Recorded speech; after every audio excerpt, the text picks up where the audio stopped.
Ooh. Yo, what's going on? It's the Juice and Pop Show, man. I just started this live out of nowhere. Not really out of nowhere, but was live helping some people with their rosters. We're going back live, trying to help Joe Guel with his team.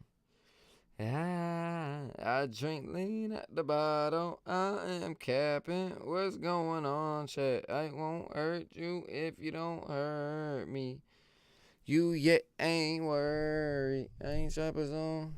Like Alright. Join stream and I got you. I didn't even read what he said. I mean, that's what I'm drinking lean. Yeah, I'm with my brothers. For certain, that's with you. That's what with you. You know. Thing that you do. You know what I said. I'm your brother. They was it. And they was no more. Oh, and it's on oh.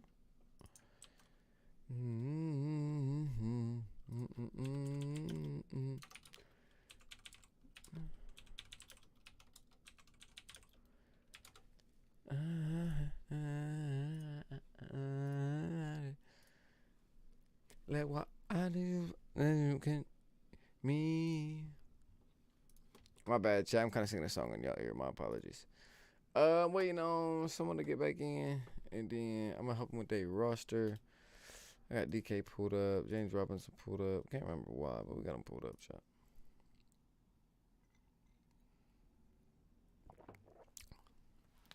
This Berkeley said, "Be no bad, you me dirty." I drink. Had to spin that back, get a good bop. It's probably James Robinson stats, because last two ain't been good. Ain't see you yet, ain't working. I got choppers on, ain't got work. Please don't try to purge me, yeah.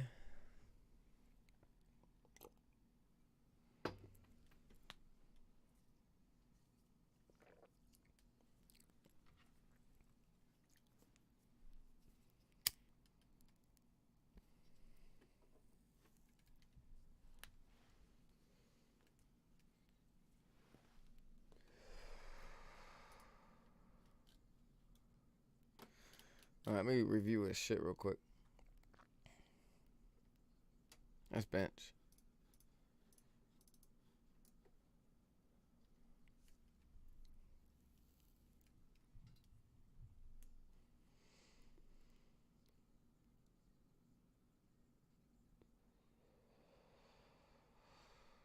Are you then you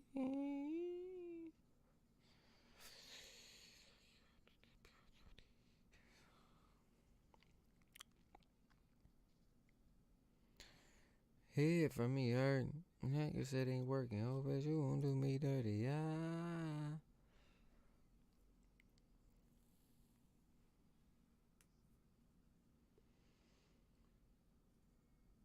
I ain't seen you yet, ain't working. I got choppers on. Don't care. I like all three players I'm getting from his team, and I like two players from your team.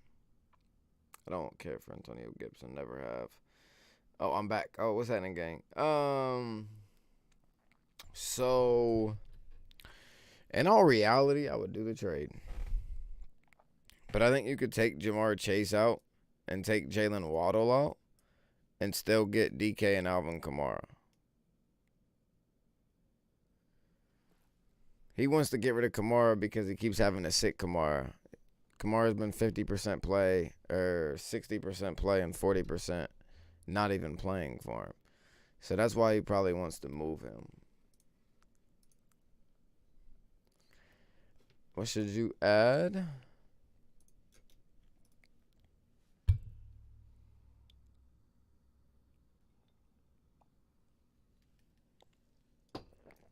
Dortch. Jackson. Hill.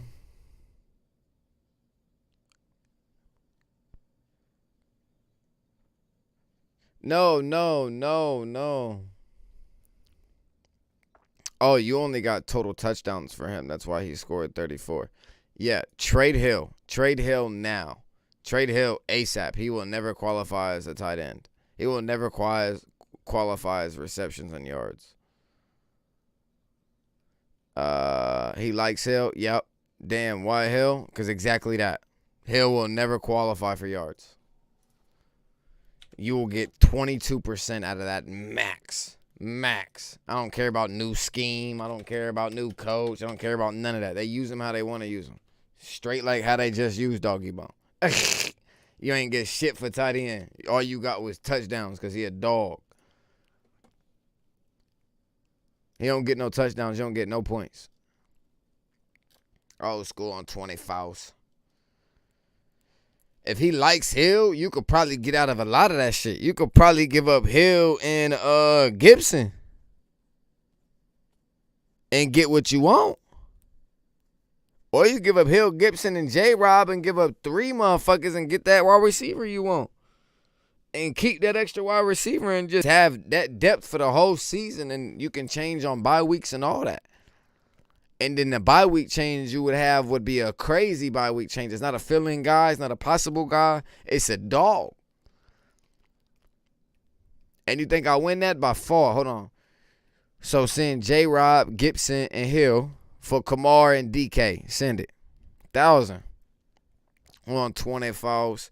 The only way you don't win that is because J-Rob's a dog. Try to send Gibson and Hill for Kamara.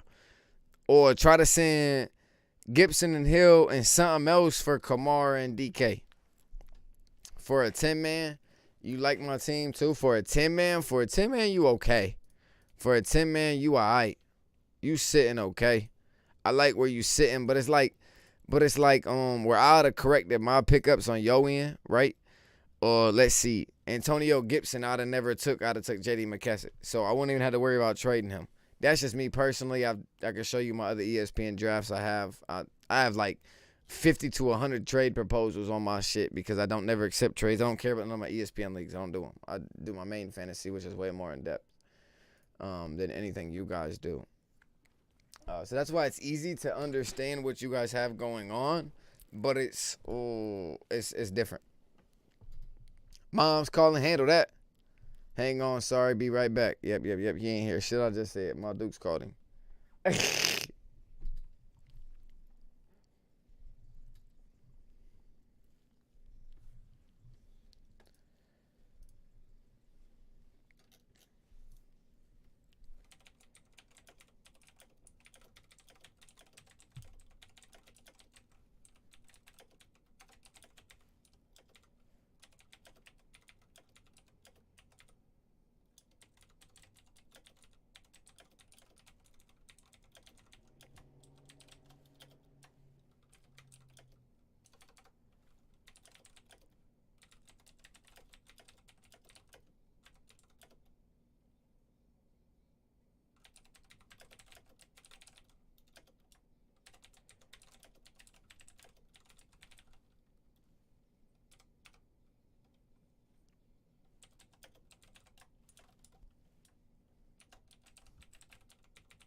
Is that the case? Make that ass clap.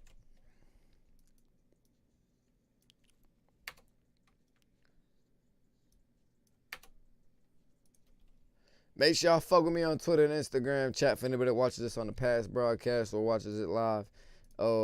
Stay with me on Twitter.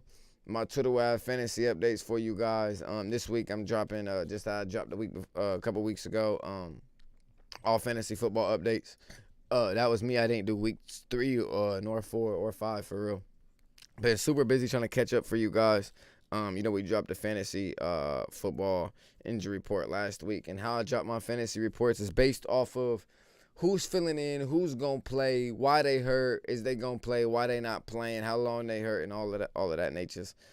Like I'll throw in a tackle like Ronnie Stanley. A lot of people aren't gonna pay attention to that because they're just not going to. But that's a huge key to the run game. You gotta understand. You have to understand that, or else you're gonna lose a lot of money. And so we try to cover everything. Chat, for anybody watching on the past broadcast, make sure you go follow the Twitter. I try to stay up to date as much as I can, but I'm slacking a lot. So no excuses. Okay, I'm back. Bet. I think I'm gonna call the kid and try to do a new trade. I'll give you a sub and a follow on Graham. Appreciate you, brother. Thank you. I appreciate the love. If you do fantasy bets or anything, you sound like you might be a little on the young side. You stay away from that.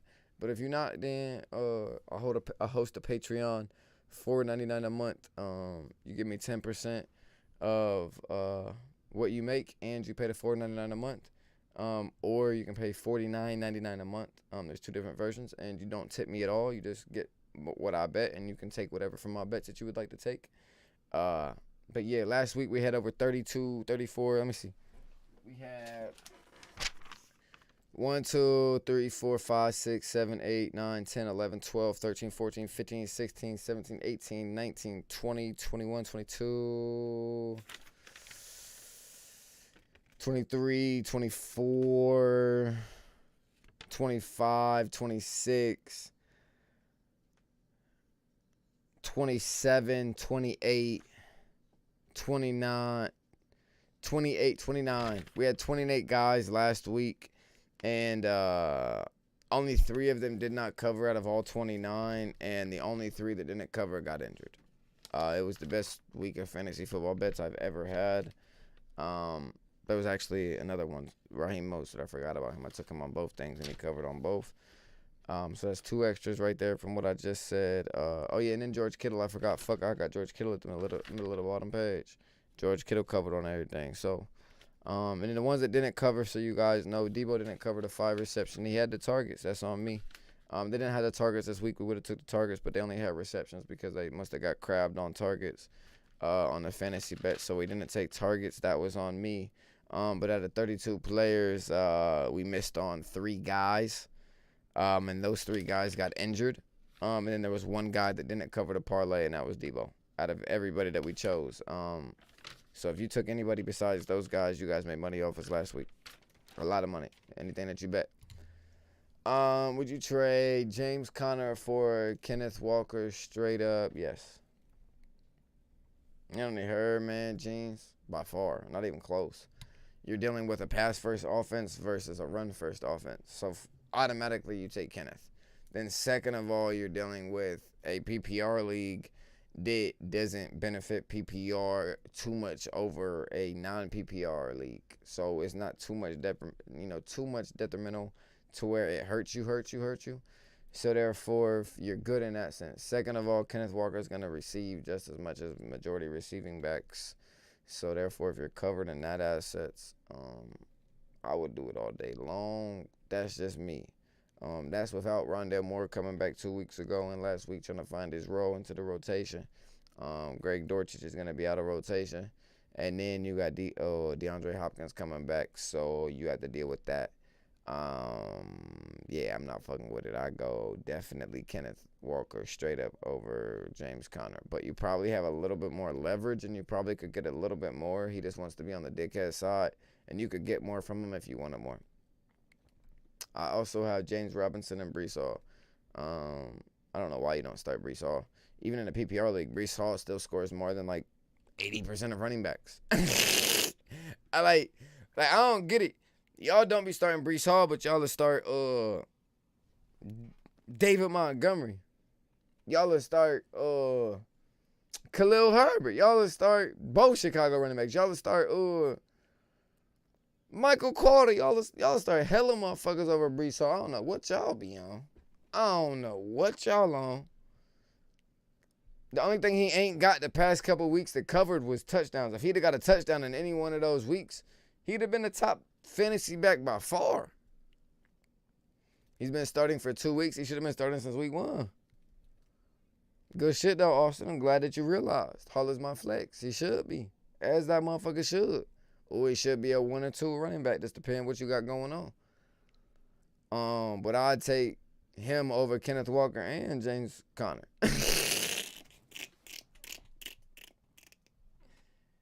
You traded Devin Singletary for Breece Hall? And then you said LOL like that was a crazy good trade. That's like 50-50. I ain't going to lie to you. Because Singletary going to have, there's 11 weeks left. 5 to 6 out of those 11 weeks, he'll be a top 10 fantasy running back. So, it depends what Breece Hall finish. You know, other than that, it might be an even trade, honestly. They can bust that too. Bust that too. So, I take it you traded Singletary after he had like that 70 yards receiving or something like that. What do you have, like 60, 70 some yards receiving? Or was that a week ago? Or was that 2 weeks ago? You must have traded him before that week or right after that week. But I like the Breece Hall pick. But you're in a redraft league more than likely, so therefore Breece Hall has no value past 1 year, so therefore it doesn't matter. After he averaged 1 yard per carry, shit, Devin Singletary done that like multiple games for the last 3 years of his career though. And he's still gonna put up 1,000. So I understand why you done it, but that's gonna happen with that offense, and that's gonna happen with that scheme. You gotta understand that, or else you'll just trade players randomly, and then they'll blow up on you randomly, and you be like, damn. But Breece Hall is a good substitute for that, so I'm not mad at you. So you got money there regardless. But if you didn't have that blanket, you'd have been hurt. Personal opinion. I don't think I got no more DMs. Nah.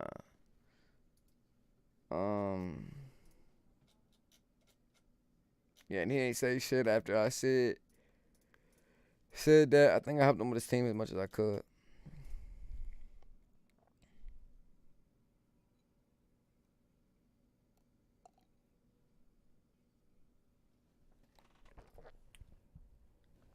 There ain't nothing wrong with keeping Robinson. Why would you get rid of him? I don't care how high you are on Travis Etienne, he's still going to be the running back.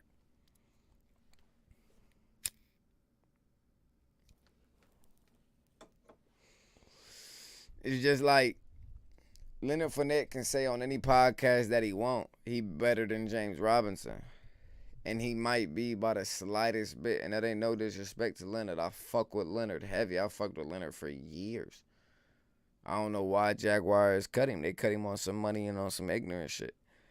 But that's besides the point when you talk about production.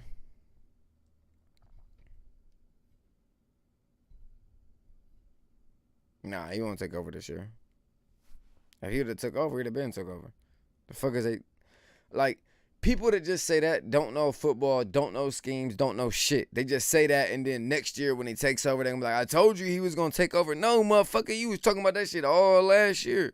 You don't know what you talking about. You just talk out your ass. People that talk like that, just let them talk. Don't listen to nothing that they say. Because anybody that's a real fan would have been like, if that was the case, that would have been happen. That would have been happen. Motherfucker, they let motherfucker James Robinson get 15 to 18 carries a game.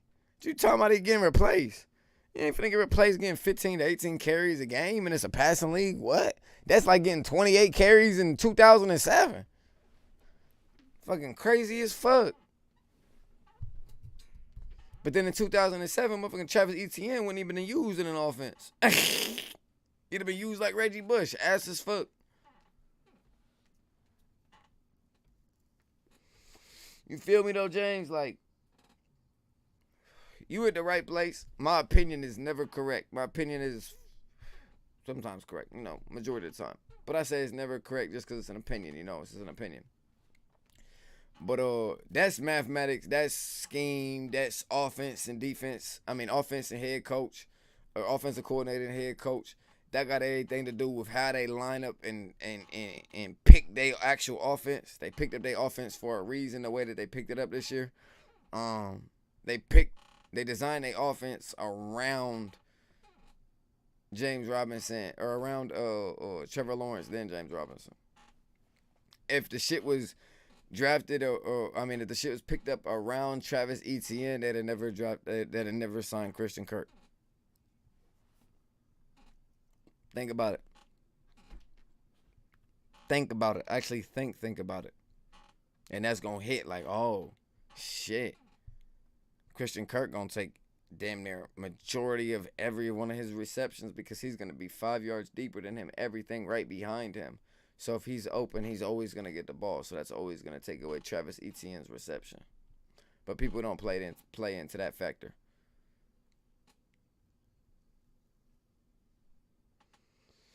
But there's also a personal opinion with facts and all that other shit. But let me get some football on here for you guys. My bad. We'll pull up James Robinson stats at least.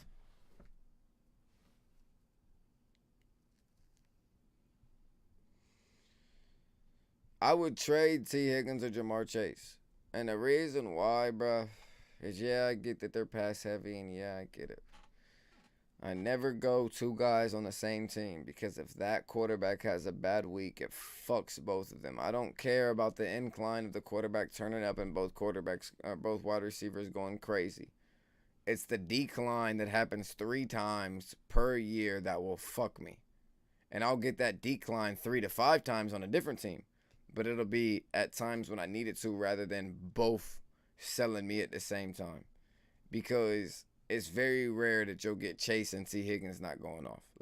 Or T. Higgins go off and not Chase. That's very rare. You can go look at their stats from all last year. That's a very rare combination. T. Higgins will get more targets than Jamar Chase.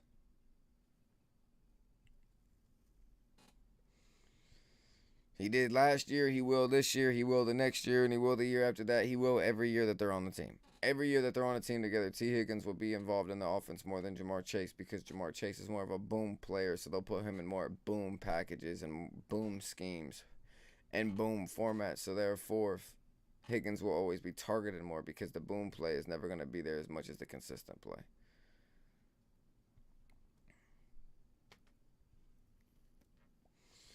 Chase has the huge blow up games though, yeah, and he has the blow. So what majority of people try to do is balance their team based off of blow up factor, right? So you can have 12 blow up guys, or you start what? How many guys are on your guys' rosters nowadays? 9 or 10? So this is my roster. Just so you can understand that your guys' leagues are nothing like ours, and you guys play like little kid shit. And that is no disrespect to you guys. You know what I'm saying? I'm just very honest. You guys play kid shit. I got Justin Herbert, Jeff Wilson, J.D. McKesson, Derrick Henry, Alvin Kamara, Curtis Samuel, KJ Osborne, DK, Marquez, Mark Andrews, Rondale Moore, Kyle Pitts, kick returner, punt returner, kicker, punter, all that defensive lineman, linebackers and shit. So it's definitely send it to me, Austin. I can help way more that way. So our rosters are way more in depth than your guys.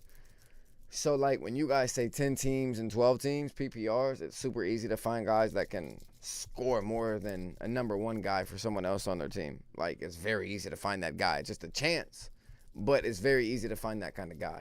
Now, if you're on a 14 to 16 team, then it's a little bit different. There's a lot less guys available, but there's still guys. Ours would be ours is a 10 team, but if ours was a 12 team or a 14 team, which it has been years back, you will have a backup starting on your roster. You will have a backup guy playing on your starting lineup, because that's how in depth it is over here. It's just completely different. Oh, my bad. I thought you knew it. I usually list it and everything. It's just Juice TV, brother. And then this is my actual Instagram link. If you just want to go to my link, you're more than welcome to. But that's how you type it in. That's the link. If you just want to click on it, go to my channel or go to my profile. Shout out to them. Um,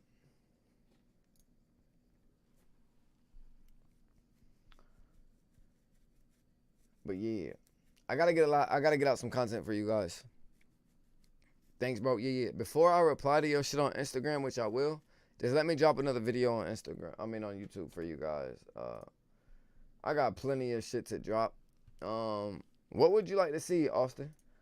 After you get done sending your roster over to me, let me know, and then I'll let you pick the next video I drop on the channel, for the channel, and I'll let you pick it out.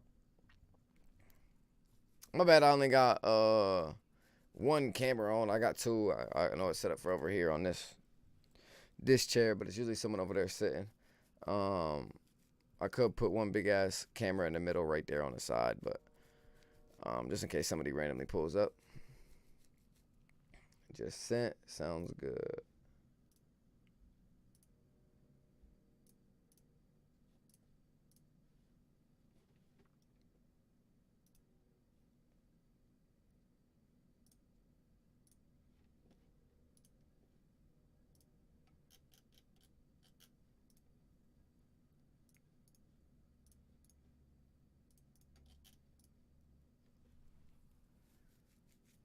Waiver wire.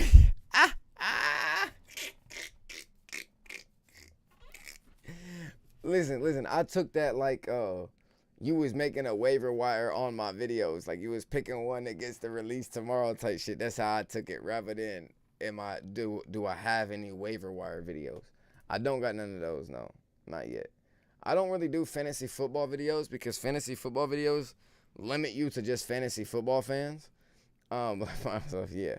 But I like to cover everything. Like I'm a reaction channel. Like this is my main channel right here. I'll show you real quick. I'm a reaction channel on YouTube and I listen to music for a living. But like I've made over $40,000 for YouTube and I made over $40,000 for record labels, and I've only made like $3,000 for myself. You know what I mean? Like 156,000 views, 52 views, 69, 129, 2K, 23. You know, there some do numbers, some don't do numbers. My numbers got took off from some of these videos for some reason though. And then like this video 30K, you know, like they say fluctuatable because they reaction videos. But and I accidentally went live on here for my podcast and we did 1,000 views over on my main channel. When I thought that I was fucking live on my podcast. But and I got over 50 videos ready to go on this channel that are gonna promote this podcast to push over here. I used to do NBA and NFL reactions, but I wanted to keep this strictly on music, right? And then so that I can get artists to possibly do interviews and stuff like that on the podcast and to turn up and have some fun.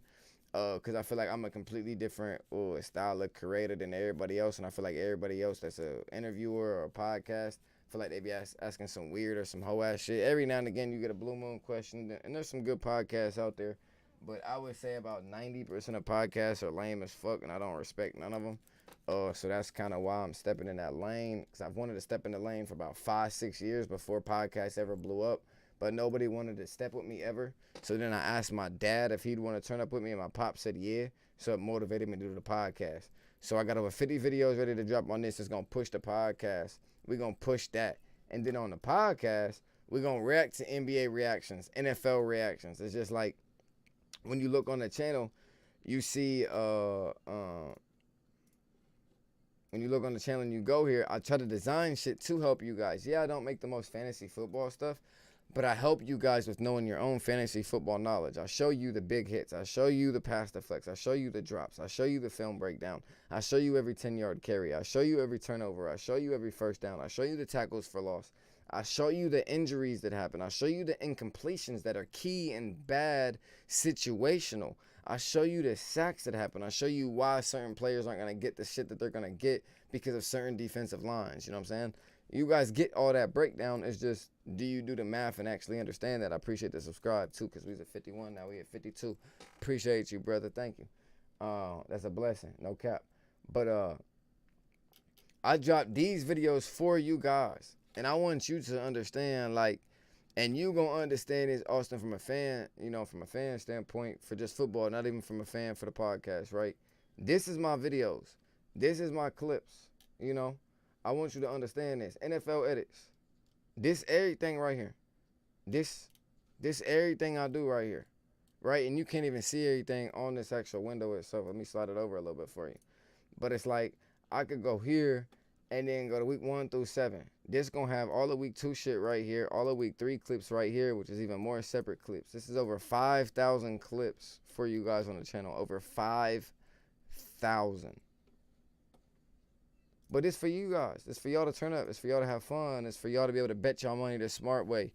Actually, like, I really do all of the work that no one else gonna do for you. No one else on no platform gonna do the work that I put in, because I put in 18 to 20 hours of work every day, and that's no bullshit.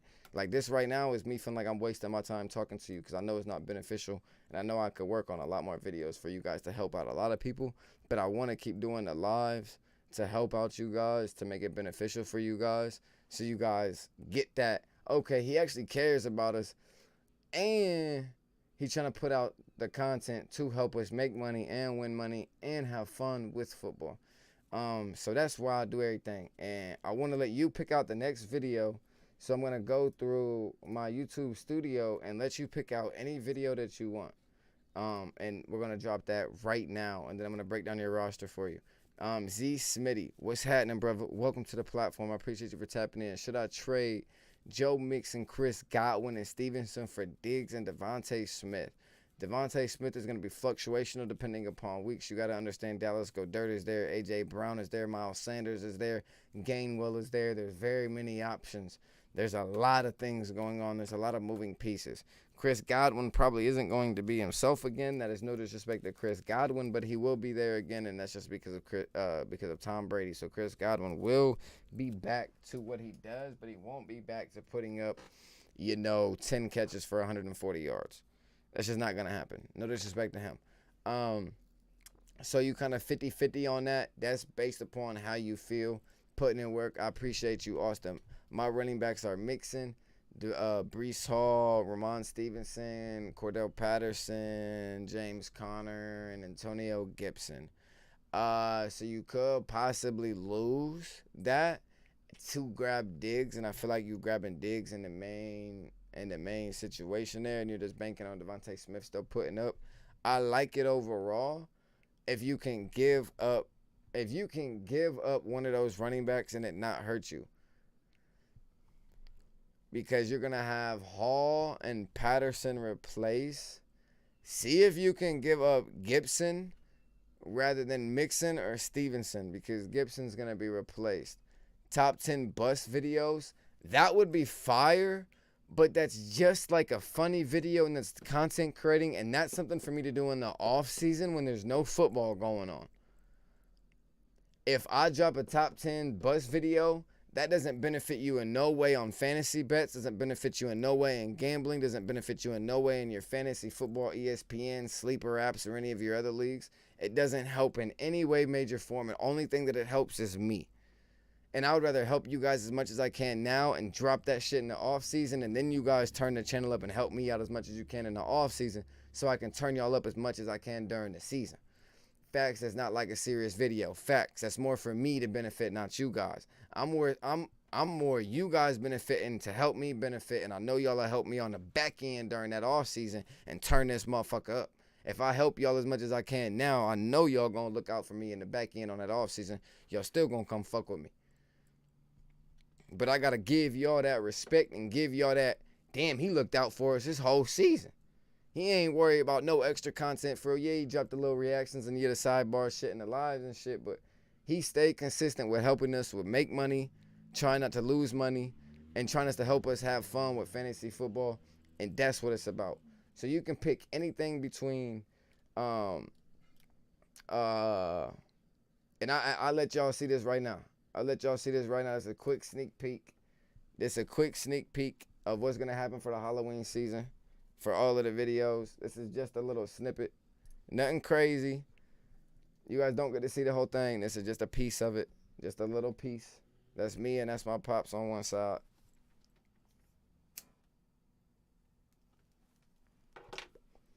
That's just a piece. I got the full body. I got everything going on, I don't know if y'all want to see that, but that's just a piece, right? So what I want you to do, and we got a Get Freaky segment coming out. I'll let y'all see a sneak peek of this. Y'all want to see a sneak peek of Get Freaky? This is gonna be the Get Freaky. This is gonna be when a wide receiver or a running back or any player hits somebody with a hissa or beep meep or a boom boom, or it makes somebody fall or hit somebody with 2 juke moves or spins out the pocket or does anything of that nature, and they get freaky. That's what this about. Let's get freaky, chat. There's no sound. Y'all don't get to hear the sound yet, but you know we gonna get freaky on the channel. Just a little tidbit for y'all. We gonna have a little fun. I made that animation for y'all. Just some little sidebar shit. But I want you to pick between anything that you see on the channel. So you can pick running back checkdowns. You can pick 3rd and 4th down completions. You can pick week 3 20-yard plus passes. Week 3 3rd and 4th down conversions. You can pick week 3 tight ends. Anything that has to do with the tight end. Week 3 10-yard runs or more. Week 3 running back checkdowns. All checkdowns. You can pick week 3 top 10 runs. You can pick week 2 top 10 runs. You can pick no, I already dropped that. You can pick nope, I already dropped that. Or I mean, I already got the copyright fixed for that. You can drop, let's see, what else can you pick? Week 2 Get Freaky moments. Week 3 best catches may be out, or maybe it's week 2 best catches that are out. We could drop week 3. We can drop week 3 big hits. We can drop week 3 completions. We can drop week 3 interceptions.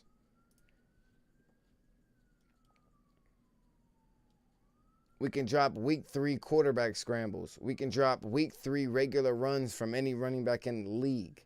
We can watch week 3 tackle for losses. Week 2 important completions versus incompletions. We can watch that. Anything of that, Austin. You pick it, we drop it, gang. I know I said it a lot fast. Hopefully you caught up. Rewind it a little bit if you need to.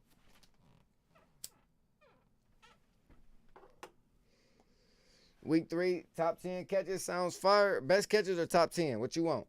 Best catches or top 10? Best catches going to be a little bit longer. Top 10 going to be broke down to what I believe was the top 10 catches of week 3.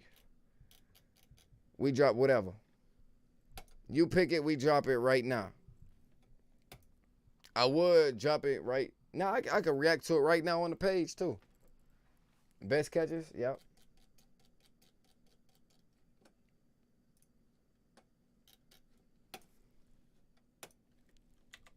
Week 3 catch.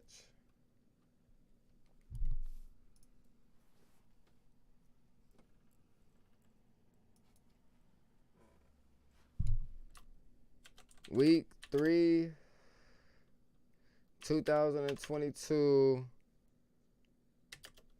NFL best catches. Juice.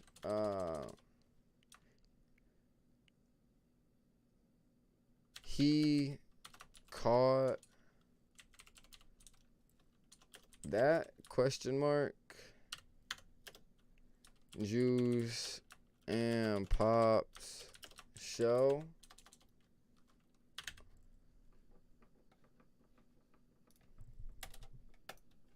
Week 3 catches were insane and had plenty of depth.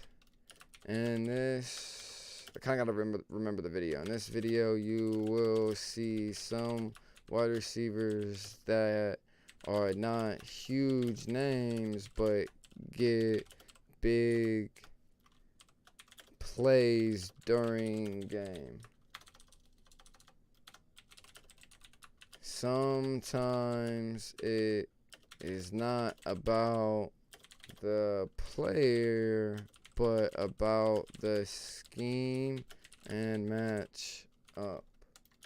Be sure to look into this for any fantasy football owners or gamblers.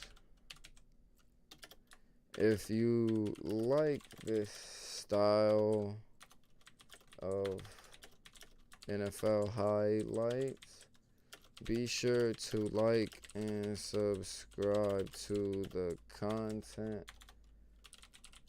It helps more football fans see what is happening. Hashtag week 3. Hashtag NFL. Hashtag highlights. Hashtag top 10. Hashtag catches. Hashtag best. Hashtag best catches. Alright. Alright, now we're done and I can look at your roster. Sorry it took so long, brother. But appreciate you for picking out the video. Thank you. Super dope that you the first person to ever get to pick out a video. I just randomly done it. You're the first person to ever do it. So shout out to you. I appreciate you. Thank you. For being a part of what we got going on. Let me see. Do I have best catches on the? I don't have no best catches on there. So I actually have to make all of these tags real quick. Sorry. So you gotta give me a second. Best catches. The tags is what helps the video get traction. Top 10 catches week 3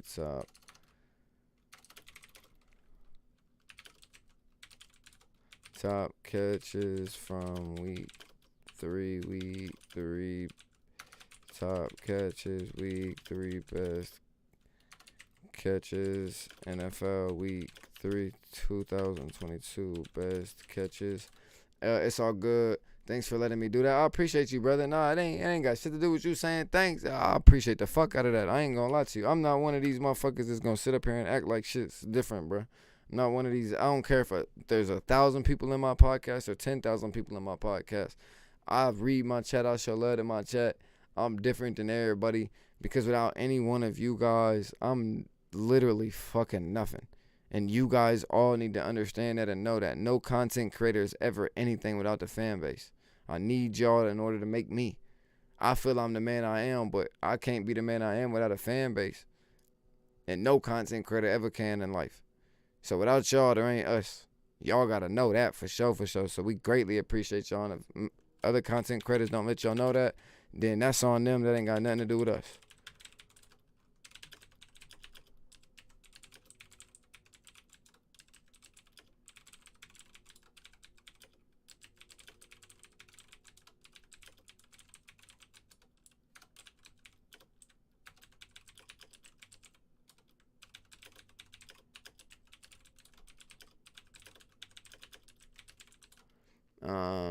Yeah, most don't interact. Then that's on them. That ain't got shit to do with us, you know. That's on them. Motherfuckers can have 100. Motherfuckers can have 1,000 people in your shit that don't make the man. That don't make the man. The fans make the man, and the man make himself, and the fans make the man know he's the man. You don't have none of that without the fans. You don't have none of that without the interaction. You don't have none of that without that base. You don't have none of that without the culture. You don't have none of that without the people. You don't got that, you don't got nothing. Your substance and all your delivery is literally meaningless. You just a click. I'm not a click.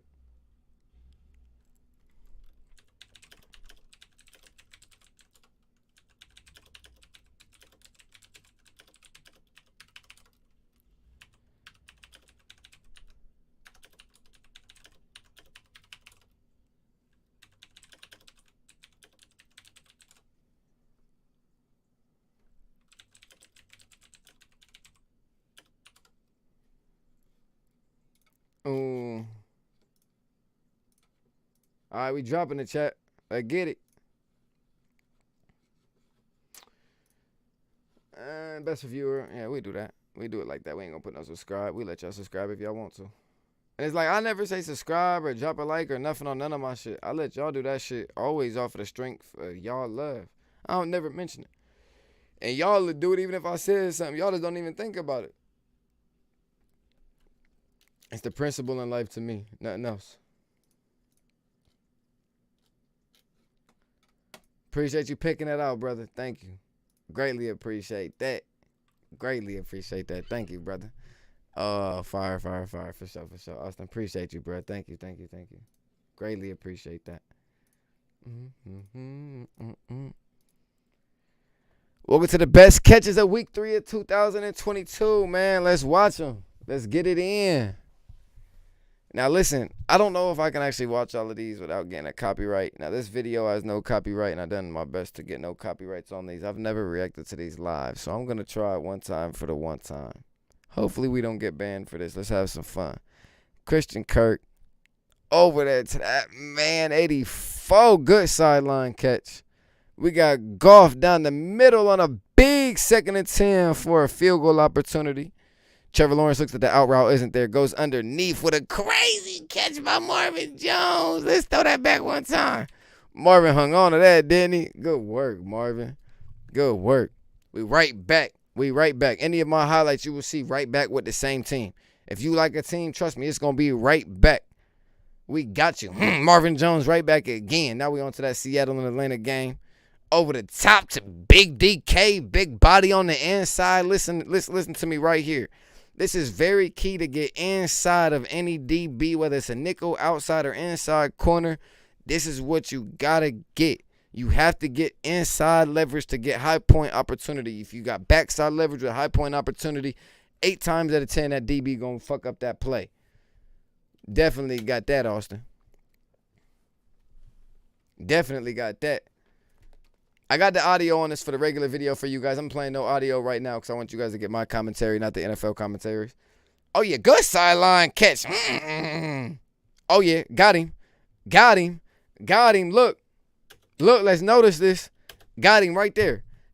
He has him right now, and he has Jamar Chase underneath. He's not even looking at none of this because once you get any DB that's going to be sidestep to sidestep with a number 1 wide receiver in any fucking roster in the league, and he could arguably be that, you going to get that. You going to get this right here. Top of the key, looking back at the ball, 7 to 8 yards in, looking for the comeback, looking at the ball before the comeback so he can come back to the ball. Very key and why Higgins is always targeted. Look at the route. Walking away from the route and still comes back to the fucking ball. This is why this is always a completion. Always. Because if you have any wide receiver in the league that gets that number 1 one-on-one situation, whether it's a number 1 corner or a number 2 corner, and you trust your guy and that guy trusts you, you always going to get this result. Phenomenal play. It's very short, but it's big. It's 3rd and 9. It's key to keep the lead, all that. You need it. And then he goes right back to him over the shell defense. Over the top. Oh, that's not quarters. That's cover 2. You don't throw that ball. He's blanketed. You don't throw this, but you throw it when it's T. Higgins. Why? Because he's one of the best at going and getting those type of footballs by far. Over the middle. Big hit. Good catch. Way to hang on to that. You're not supposed to hang on to that. That's a phenomenal catch by number 17. Tony toe tap on the side. AB. You know the style. Tripped up. Let's look at this. Chase Edmonds has a lot of this. The break is fine. Look at the top of the route. The break is fine. Oh, you guys can't see it. My apologies. You guys can't see it. Damn, you can't see it at the top of the route. Let me see. Y'all can't see it. Let me get y'all together real quick. I want y'all to see this. Gotta drag this over real quick. Okay? At the top of the route, we get that, right? But what do we get? An instant slip. You get this from Chase Edmonds all the time. He slips on his routes basically 60% of the time. But great focus. Way to lock in. Good catch on a Jalen Ramsey. That's hard to do, chat. That's hard to do. I like it. My bad, I want to show everything, but I don't know if I can show it during my lives. So I kind of got the videos cut down a little bit to where you can kind of see, and then you can kind of see the play get completed. Kyle Juszczyk. Let's talk about it, chat. Juszczyk toe tapping? Austin, this what we doing? Juszczyk toe tapping in the world? We laying Juszczyk toe tap like this? That's tough. That's tough. Good outside ball. Good outside ball to CD Lamb. Capping. Terrible fucking ball. What are we looking at here? What are we looking at?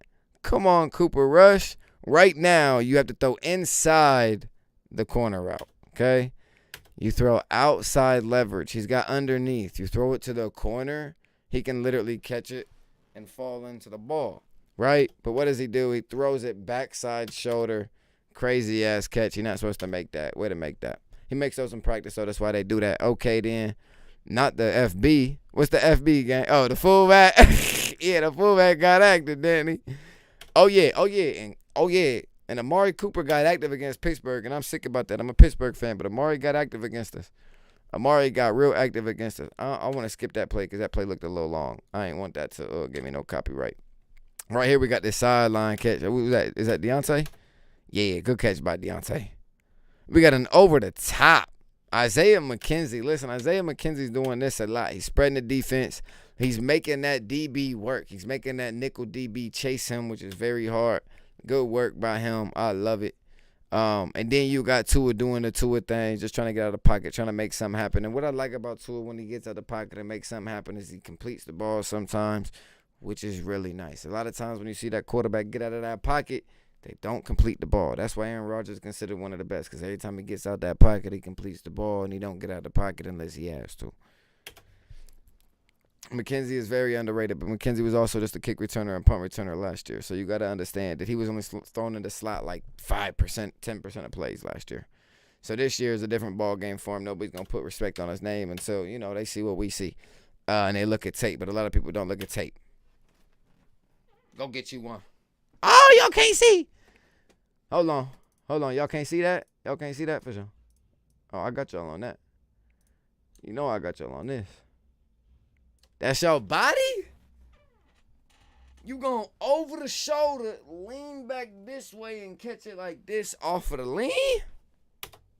Tip my hat to you, Devontae. Tip my hat to you. Good catch, brother. Good catch. Phenomenal catch. Opposite shoulder on some Cooper Kupp shit. That's great. That's nasty. That's phenomenal. And this right here is a bad ball. Hissa. Right now, the ball should be thrown to number 11 on the inside. The reason why I say inside, this DB and the safety back there that is in the back pedal, he sees that, but he can't get there in time no matter what he does. So, therefore, if it should be thrown inside directly at the numbers, and what happens? He throws it inside at the numbers, but he's late, and he throws it behind him. It's a catch. He stretches. It should have never have been that. It should have been a walk-in touchdown. But that's what happens sometimes. I'm a big fan of Hurts, though. Fucking with Hurts. Good pocket presence. One of the best zone blocking lines in the game. Phenomenal. Gets able to get a deep ball down. Over the shell. Over the one high safety. Over top. Shout out to the safety for being able to get there. But you went over top rather than going underneath. And always, Devontae is always going to go underneath towards the ball. Any good wide receiver is going to go towards the football. If you're a safety or a DB, you have to beat them to the ball. If you don't beat them to the ball and you play hands, they will 9 times out of 10, 8 times out of 10 make the catch, and you will get the tackle. But if you want that pass breakup, you got to beat to the ball. You got to play with eyes at some point in time, or you got to play with eyes and hands at some point in time once you see it develop. You don't have to play like Diggs. You don't have to play like Diggs out there and just watch with your eyes and do no hip action. But the moment you don't play with your eyes ever, you allow things like this, and you see him on one knee reaching for something that is not there. 1 second, chat. What's up, Pops? I am currently on live right now on the podcast, and I let somebody pick a video that we dropped. His name was Austin. He picked the video that we dropped, and I'm over here doing a breakdown of it.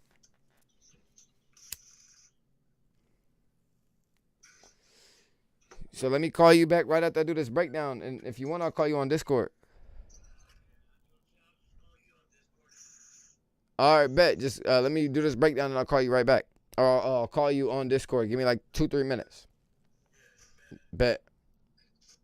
All right. Pop's going to join the podcast. It's Juice and Pops for a reason. Good breakdowns for real. Thank you, brother. I appreciate it. It's just my opinion. Doesn't mean my opinion is right. But it's just believe, it's just believe what I see. I don't want to replay that play because of that nature. But I did want to replay that play, actually. Let's go back to it. What happens? What do we miss? What do we miss, chat? I can't replay it too much because of NFL copyrights. But what do we miss? What What do you see that I'm talking about? What you see that I'm talking about, chat, is you see number 20 playing the catch. He's playing the catch. You don't play the catch against Devontae Smith. He's playing the ball. You play the ball or you get beat. Simple, you got beat. Just like that. Good play.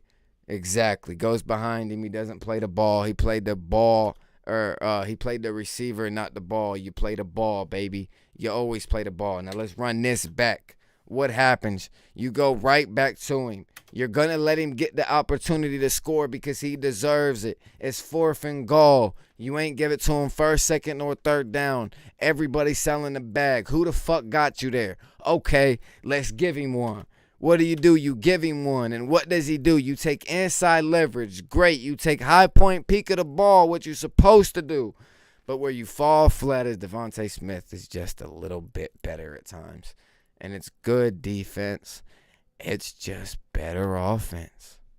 Good D, good hand, good placement. The only thing I would suggest is you take his left arm, and because I play, is you take that left arm and you pull it back. Right now, you don't play ball. You're lost. You lost and you know you lost. But he doesn't want to give up on the play, and it happens really fast. It does. Listen, when you're in this game and this happens, this right here is super fast. When that ball's in the air and you turn around, you see it, but within less than a second, you feel like it lands, and it probably takes a second, right? But it happens really fast. Should have played arm. Should have played arm control, but he played ball. If you see his hands on the ball. He's actually pushing the ball, and his, catch radius is even more, rather than pulling that off arm away. You pull that off arm away, it makes him want to use that on arm for balance, makes him push that arm down. The ball has a chance to pop out. My personal opinion, phenomenal catch. No, it wasn't the best ball. It wasn't. It wasn't the best ball, but it was good enough, and it was placed well enough that both had an opportunity. It's just the DB took the wrong angle, and the DB took the right angle. He took the wrong play, and the wide receiver took the proper assessment. This right here is nice. Listen, he splits these, and he sees that. That's why he pitter patters it. He pitter patters it to get behind the linebacker. Once he gets behind the linebacker, break. Once he gets behind the linebacker, he broke inside. He didn't break inside until that. DB definitely got mossed in that last possession, and the DB kind of gets mossed there because he never gets his head turned around. Good hit. Good pop over the middle. Oh, good outside call. Oh, was that Mac Hollins? Was that Mac? That Mac? Oh, yeah, Mac, get you one. Get you one. Listen, why is this key, chat? Why is this key? Because Mac Hollins catches the ball, and the first thing after catching the ball, he don't care if a DB's there or not there. He's instantly out of bounds. Why? Situational. 2 minutes and 7 seconds left. He wants to get out of bounds and get one more play before that 2-minute warning. Phenomenal coaching or phenomenal player IQ. One of the two or both. Let's run the tape.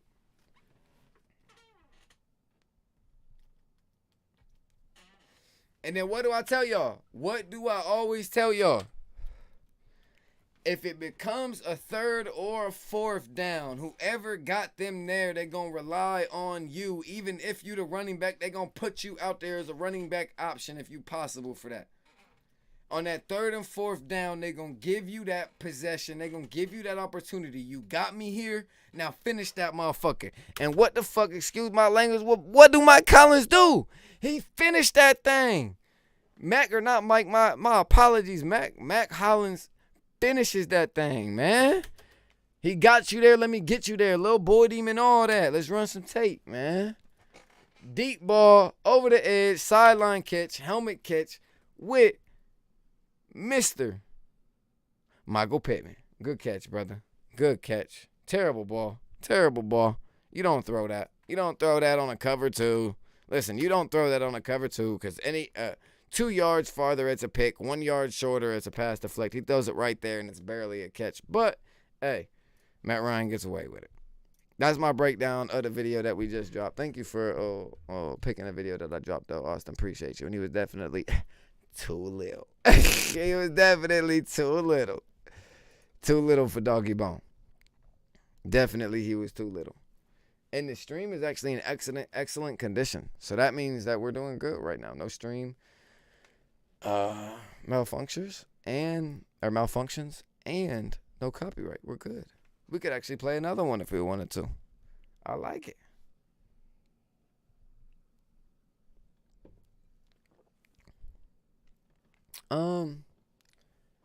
I had a joint somewhere, chat, and I don't know where it's at.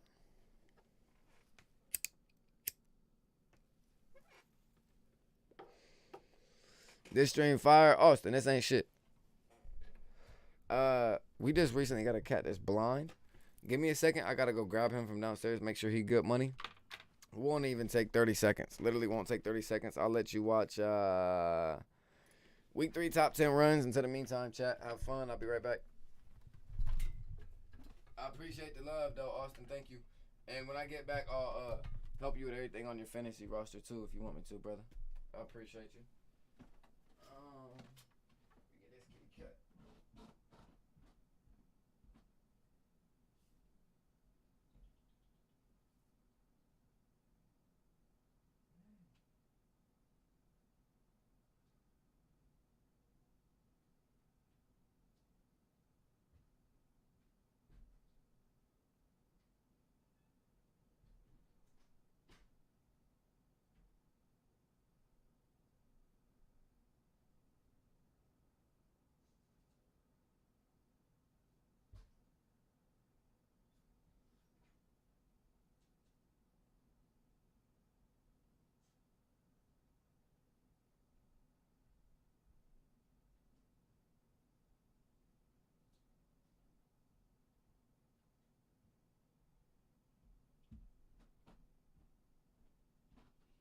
Good boy. That good kitty kitty. Good kitty kitty. Chat, y'all want to say hi to Ninja? Solo man. What's up, big guy?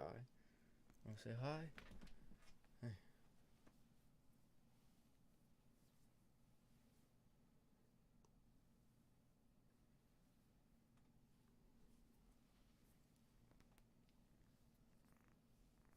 Say what up, big guy?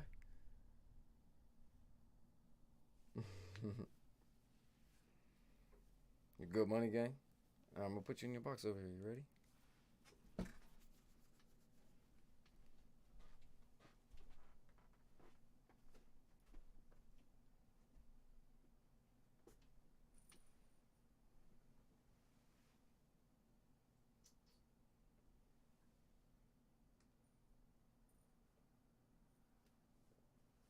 Good boy, kitty. Good boy.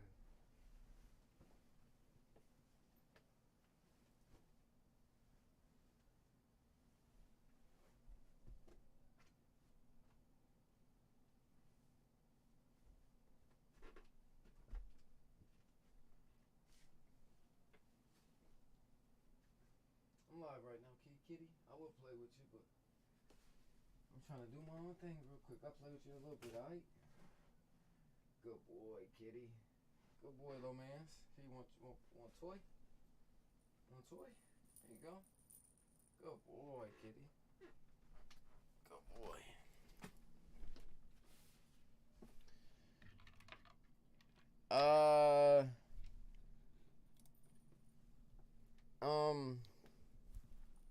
I think he is about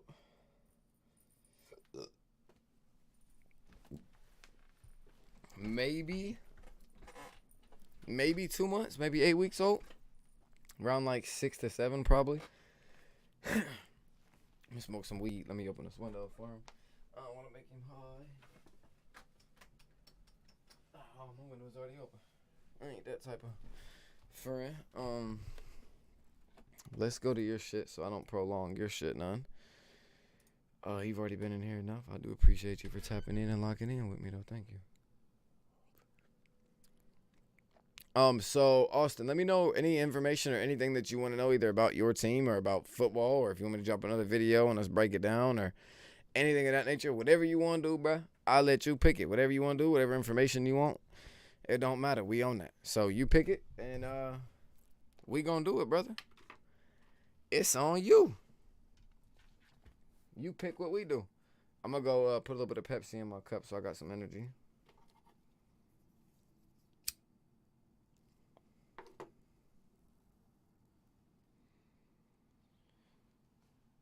Give me the team. You give me the team, and I'll tell you what changes I make easily.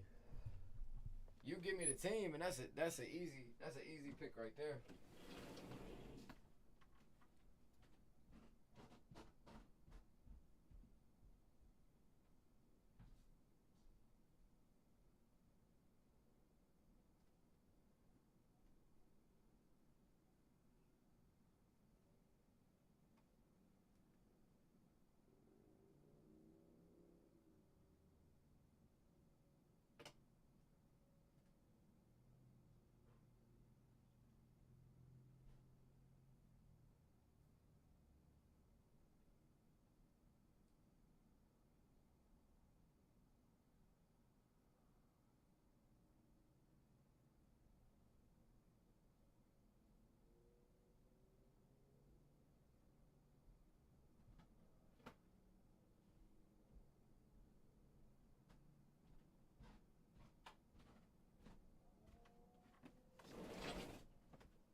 Things that you do.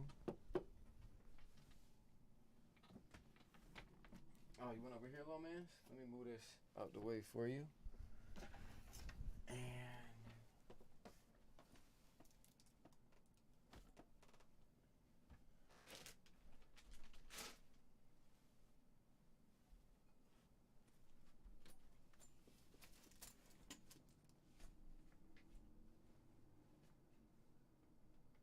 here if you want.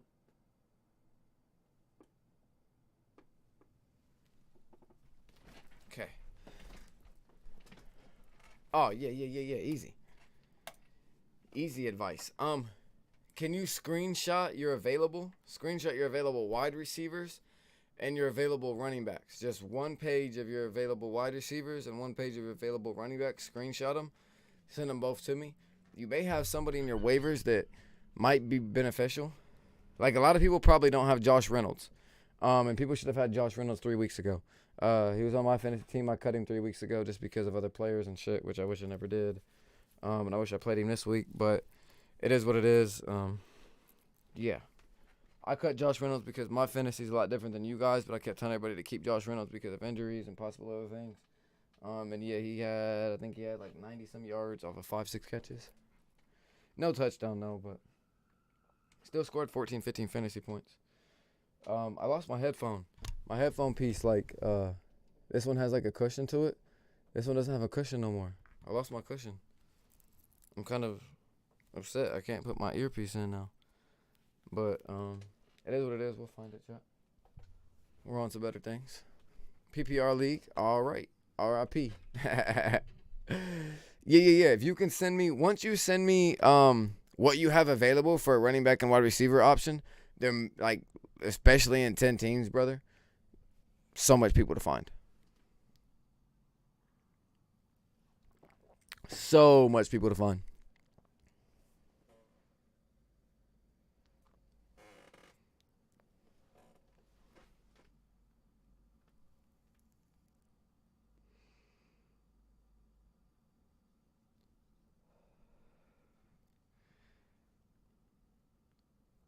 And it's like right now, what you don't understand, Austin, is I'm playing the devil's advocate, right? And the reason why I say that is because how I touched on earlier. If I dropped videos right now and all these other videos that I have, we could do, 500 to 1,000 views within the next 48 hours, 24 hours. I could stay live for 48 hours and only do 20 views, right? So that's how we're kind of playing that devil's advocate. But in the same sense, I want to build a fan base for you guys, too, that you guys have a place where you guys want to come, a place where it's fun, a place where it's a vibe. Even if you don't worry about football or care about football, it's a place where you can come and, escape from reality for 10 minutes or for an hour or for 2 hours, whatever the case is.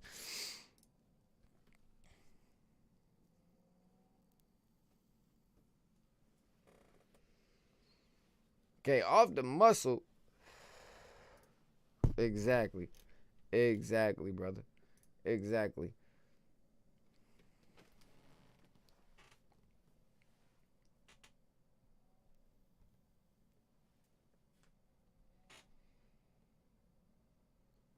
Okay, I would have. Okay, so now understand. This is me personally, my opinion, right?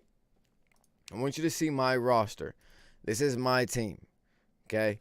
Can I go big body for you in any one of these transitions? Some of these transitions may not be in the right order, but here, let's just do this one real quick so you can kind of see what I fully have going on without adjusting too much. I don't feel like adjusting too much, if you want me to be honest with you. Um, let's just do that right there, and then I'll zoom in, but I can't zoom in too much or else it doesn't show too much, but we can zoom in this way. And I want you to understand, like, yes, I do have Rondale Moore on my team, right? Before I say this, like, I do have Rondale Moore on my team. So that is, an honest assessment, But even with that honest assessment, Rondale Moore as an option, Hollywood Brown is playing way better than what I thought that he would. But he still drops the fuck out of the football and Rondale Moore doesn't. It's only, like, Hollywood Brown is there because they wanted to have a security blanket with Rondale Moore. And it was smart that they did that. Rondale Moore is a 10 times better player than Hollywood Brown, and that's no disrespect to Hollywood Brown. Hollywood Brown drops a lot of fucking footballs, and I don't care what anyone says. He drops too much for me to ever feel comfortable about him. He drops one damn near every game, and I'm okay with that. Like, I'm cool. I'm good. If you average dropping a football every game or every other game, I don't want you. Like, I don't care. I don't care how much you score. I don't care none of that shit. I don't care if you get 10 balls thrown at you a day and you're dropping one. You're eventually going to drop more. That's just how I feel, right? So I would take more.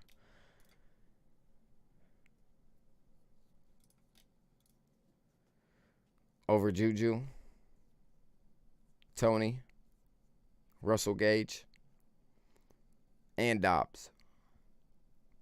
Personally, okay? That's a personal opinion right there. And I like to be honest with my personal opinion versus, okay, this is what you need to do. Richie James is cool, but he's more of a kick returner specialist. He's just filling in because Sterling Shepard's out for the season with an ACL.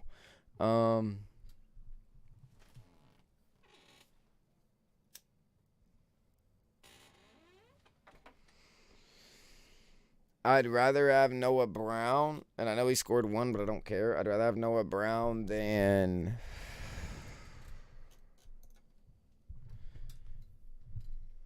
Tony, Gage, and Dobbs. Not more than Juju, but more than those other guys. And you also have to understand Cooper Rush is college quarterback, so they're always going to have a connection. You have to understand there's always going to be something there, right? So that plays into factor. I would drop the defense and get more. You could do that. Out of what I see there, I like more. I like Nico Collins, but I like Nico Collins a lot more for next year than this year because Braden Cooks is still going to take a lot. But I like Noah Brown a lot.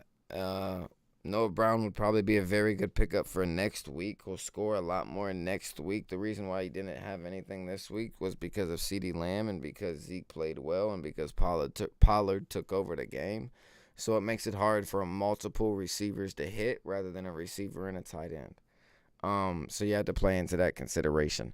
Treylon Burks is hurt, so Kyle Phillips would be a possible pickup one day in the future. But it's very rare that you would pick him up for anybody that you have. And that's just honesty, right? I think this little cat wants to come by me. Let me move him over here. What up, gangster?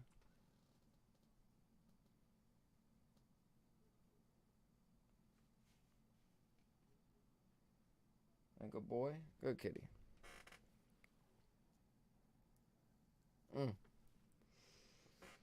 Fair enough then. And if you're only picking up weekly defenses just because it may be situational and you're scared about a week or something, that's always an option to replace just a random person or a random guy or even replace the defense that you have that week. just overbid on the defense to guarantee you get him back. You're not going to spend all your reserve or waiver money anyways. Unless you don't have waiver money, you just got waiver options. I could also just wait since I'm high on waiver wire. So what does it mean you're high on waiver wire and stuff like that for your guys' leagues? Our leagues is there's unlimited waiver wires.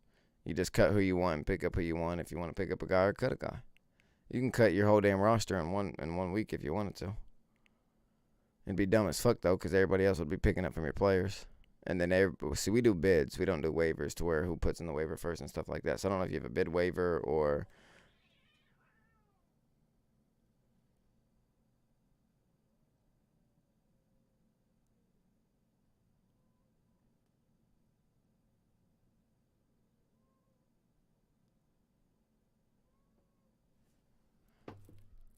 Hold on. It sounds like somebody strangling some fucking animal outside my house.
My apologies, chat. I care about animals too much. I heard animals out there fighting. I thought it was. I live in poverty, so I see all types of shit. It was just two animals fighting. I thought it may have been a dude trying to get an animal, to be honest with you. I've seen it before, so. My apologies. Yo, I'm down 13. I got Adams and Kelsey. Opponent has Mahomes and Clyde Edwards-Helaire. Do I lose? Yeah. The only way you don't lose is if Mahomes has a bad game. You just bank on Mahomes having a big game with Kelsey and then Devontae Adams doing his thing and Clyde Edwards-Helaire just playing like how he usually does. And then you'll be okay. But if Clyde Edwards-Helaire gets any touchdown or anything like that, you're fucked. Yes, because he has Mahomes and you have Kelsey. Yeah, but if he only throws to Kelsey the whole game, then he's perfect. He's right there with not losing at all. Because Kelsey can cover for majority of what Mahomes does. Because that's his main target. That's 60% of his offense. So if he can factor for 70% or more, then you only got to make up for 30% of Mahomes. And then maybe like a 20 to 30% of Clyde Edwards-Helaire. So you got a 50% makeup you got to make up to, which is like an 80 to 100% of a player. And Devontae Adams is more than 100% of a player. So you're fine as long as that, the game goes that way. But it's, it is unlikely. But it's a possible situation that could happen. But then again, odds and everything plays. So it could happen, but unlikely. Yeah. Could happen, but it's just unlikely that it swings that way, simply because of I don't even think he's in here no more, but for the sake of it, we'll do it just for the podcast. They play the Raiders, so he's gonna have Devon Diablo on him because that's the weak side linebacker for them, and they just picked up Blake Martinez, so maybe they picked up Blake Martinez for that purpose alone, but I highly doubt it because Blake Martinez isn't a good coverage linebacker, so. Yeah. I bet on Travis Kelce because this is Devon Diablo's first matchup against Kelce, and Kelce should win that matchup all day long. Now the second matchup is a different ball game because he'll be ready for it, but the first matchup and the first time he ever plays Travis Kelce, I could see, Travis Kelce definitely getting the better end of that against Devon Diablo. But Devon Diablo is a safety from Texas Tech, I think, that turned into a linebacker, and they wanted him to be a linebacker. That's why they drafted him. That's why he didn't play last year, because they wanted him to fill in for the linebacker role next year. And they wanted to see if he could, his rookie year, but he couldn't because he had to learn the position, learn the play calls, and all that. So that's why they moved Corey Littleton from the Raiders this year to Carolina. If anybody wants to know, that's why.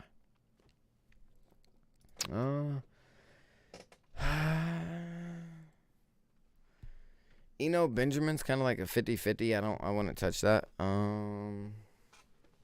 Craig Reynolds is good money.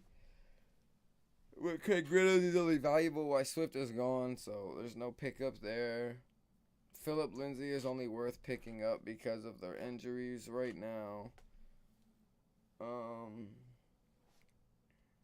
Joshua Kelly, he's there, but I wouldn't never bank on Joshua Kelly doing anything ever. I don't care if he scored 15 fantasy points this week and 15 fantasy points the next week. Somebody's going to pick him up and then somebody's going to feel dumb as fuck. Don't let that be you.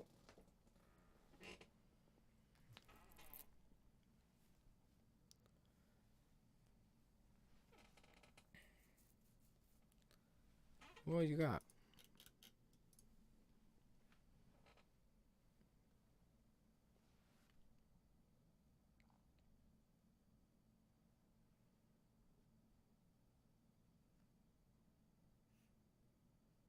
Because you got fluctuational running backs. My apologies.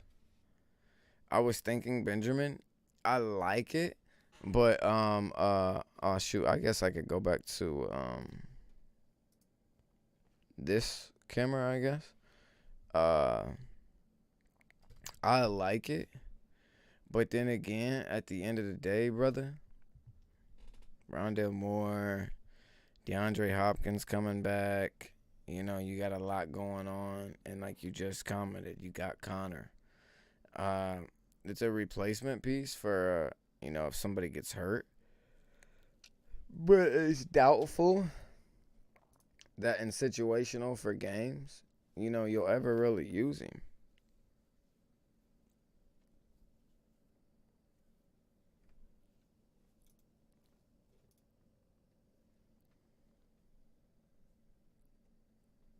Okay. And then so if Hall's in that running back spot, what are we thinking for flex? Are we thinking a pickup for flex? Are we thinking Juju? Are we thinking rotational? What are we thinking? Because you got enough pieces on your team that are names that people like that you could trade and then pick up, that solid flex guy. And then that solid bench guy that's your rotational guy that could play for the flex or the wide receiver or running back position. I want to trade Connor.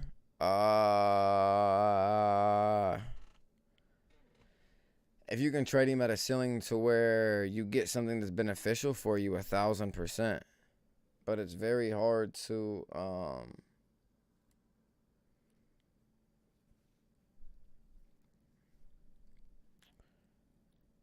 I feel that it's hard. Maybe not. Maybe this week would be the best week for you to trade Connors before DeAndre Hopkins comes back into rotation. Yeah, he put up numbers when DeAndre Hopkins was there and he was one of the better running backs.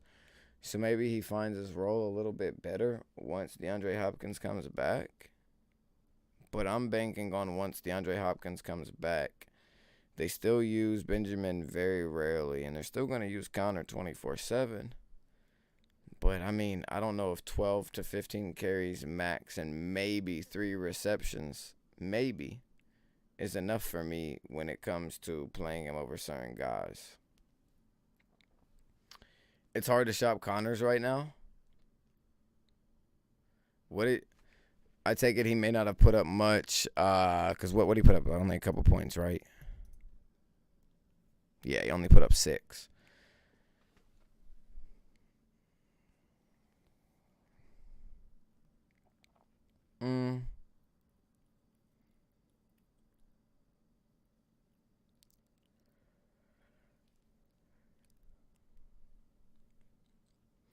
So everybody feels that, right? And this is what I tell everybody. Not. I mean, you can say it's a bad week all you want, but let's talk about it. Lamar Jackson at 15 is basically average for him. I mean, he's had a lot higher the weeks beforehand, but if you go back to last season, that's average for him. So you can't take him at his peak for this season. James Conner's at a low end right there with a 6, and so is James Robinson at a low end with that 5. They could be around 10-ish plus. That's kind of where they're around. So that's where you're low at. Jamar Chase is around 12 points. Jamar Chase is anywhere between 10 to 25 points. It just depends if he gets the touchdown or touchdowns or not. So you're always going to have that with Jamar Chase. Stephon Diggs is the same thing, anywhere between a 10 to 14 point guy. It just depends if he gets that touchdown or not. So the only difference between Jamar Chase and Diggs this week was a touchdown, if you want me to be honest with you. And, some yardage. But, that's only 5 points in yards for you guys. That's 6 points in total for yards and a reception, or 5.5 points for yards and a reception. The only difference was there was a touchdown. T. Higgins hurt you because he really didn't play, and he went out, and that Thomas guy came in. But other than that, Breece Hall with the 27 was a high for you. Colts with the 12 was more than likely a high for a Colts defense. And 10 for McManus was more than likely a high because he missed a field goal last week, I know, because he fucked up my money. And then the week before that he covered, but then the week before that he didn't. So that's probably a high-end week for him as well. So you're really on the fluctuational week. And you really only fluctuated between the guys that are fluctuationable. And the reason why I say that is so you can understand that, you got a boom guy. Like James Robinson's a boom guy, realistically. Simply just because of the other players that are there and because of Travis Etienne. So you have to, you know what I'm saying? You kind of got to play that into factor a little bit.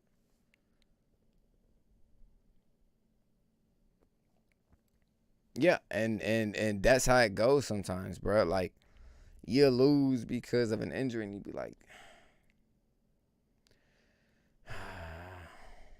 I lost because of an injury, bro. What the fuck? And you just sit there and be mad for it, especially if you got money on the line. Especially if you got money on the line. But let me be real with you. Every player on your team has a high injury risk factor besides Stephon Diggs. Stephon Diggs is the only person on that, is the only person on your roster that doesn't have injury factor a lot through their name. But that's because you have a lot of boom players. Boom players cause risk factor. But that's the point of having a boom player versus a consistency player. Yeah, you got money in this league. Yeah, so yeah, that should be hurting like a motherfucker when you get a hurt player and they sell you. That shit hurt. You feel like a motherfucker. You be like, bruh, you gonna get hurt in the beginning of the game though. Cause that's how T got hurt. You gonna be hurt in the beginning of the game. All right. And that's how you go about it, right? That's kind of how you go about it. And yeah, you're more upset about it and stuff, but it's one of those feelings. But that's what every player. That's what every player in the league. But it's more so with boom versus non-boom players. Now T. Higgins is the consistency player when it comes to the T. Higgins thing because Jamar Chase would be the boom player in that factor. So that's the opposite way. That's why I'm saying anybody gets injured because he's the non-boom player of that wide receiver core, and he still got hurt, the non-boom player. And that's what sucks. And he had a concussion protocol 2 weeks ago. If my team stays healthy in the playoffs, which I think I'll make, I'm not worried.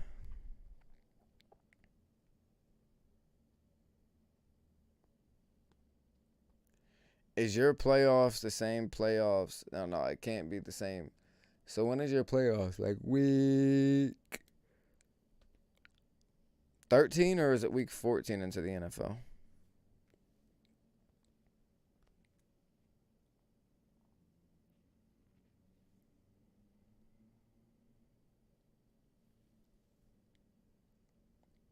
13. So then you got... So is week 16 or week 17 your last week of playoffs? I guess that would be the next question.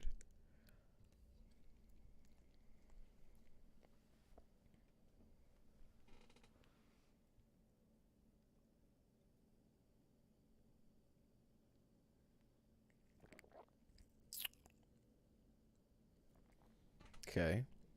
You got money on the line. Doesn't matter if it's $5 or $100. I care about money. So let's work.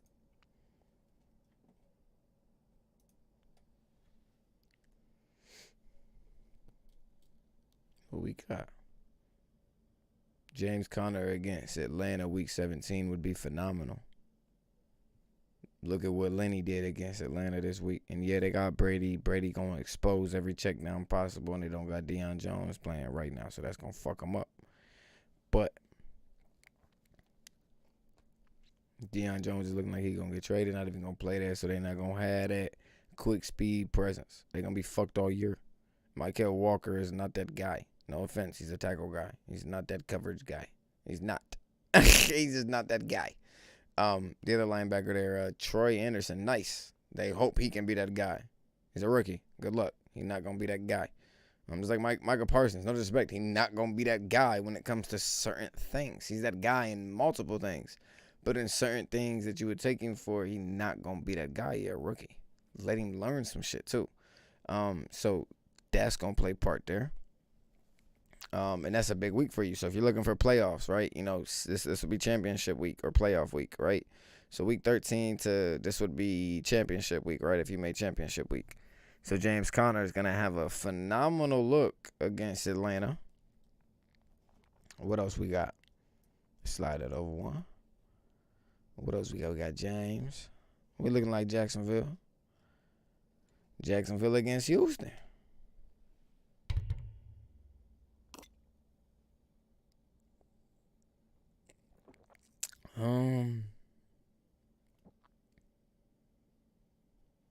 They gonna run more than they throw that game.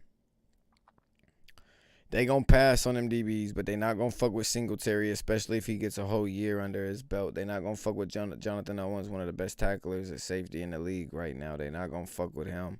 So you gotta play that into part, you know? You gotta play that into part. So I kind of like James Robinson against Houston.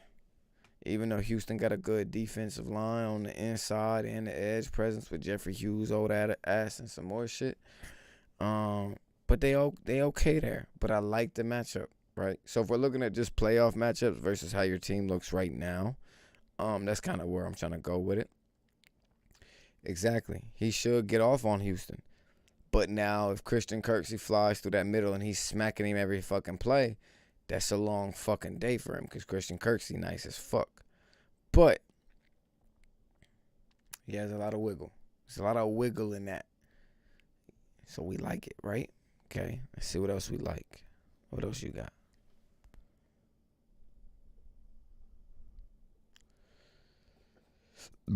Excuse me. Excuse me. We hate that Seattle matchup. We hate that, though. And the reason why you hate that is because whether Pete Carroll's in playoff contention or not, that motherfucker gonna play like he in playoff contention. So that D-line gonna rush. You know, you got Darrell Taylor there. You have they refixed their defensive line compared to what it was last year. They had a lot of fill-in guys that they tried to make work, and they ruined a lot of careers, like Karel Hyder and some more guys. They ended up leaving because Seattle didn't know what to do with them. They wanted to make them do shit that they shouldn't be doing, like play linebacker and extra shit when they defensive ends and shit like that. So, you know, like you're saying, that's a tough one compared to the other ones. But one tough one versus two good ones, so far you looking okay, right? Like matchup-wise. You know, like if you had Dalvin Cook, you're not looking the best against Green Bay. You know what I'm saying? So there's things there that play, right? Hall is a phenomenal catching back. Now, you got to understand, they want to use Michael Carter. They want to get the draft capital out of him. So you're not going to see Michael Carter get put out of the offense at any point in time for no reason because they want to use him. They want to try to and that's how you know he blind, chat. He be swinging at me when I'm not even there. But you kind of damn, I forget what I was saying because I was talking about the kitty cat. That's on me. I forgot where I was just at with my analogy. My fault. Denver kicker. Who Denver play? I like it. Keep McManus for week 17. Keep that kicker. Phenomenal kicker. Or you could go, if you could get Chicago or Detroit's kicker for week 17, any one of those three kickers will play very, very, very, very, very well for you. Okay? Now, Nick Folk, I like for New England. That'd be New England's kicker. But situational matchup, I don't think he's going to kick a lot of field goals against Miami. I don't think they'll kick a lot of field goals against Miami. I think if they get in the red zone or they get inside the 30, somehow they score. Or they kick maybe one, maybe two on a blessed day. But I could go back to my field goal kickers over the last 3 weeks on my parlays, and I've only missed 2 field goal kickers out of every field goal kicker I've selected over the last 3 weeks. So I'm usually accurate with field goal kickers and how games play out. Sometimes I fuck up on how players play, though. What do we got here? That starting lineup, right? Do we got any bench guys that could make their way to the lineup on a possibility tip? The only person I see making their way to the starting lineup, because you don't have a tight end spot, do you? Oh, no, you do. You have Zach Ertz.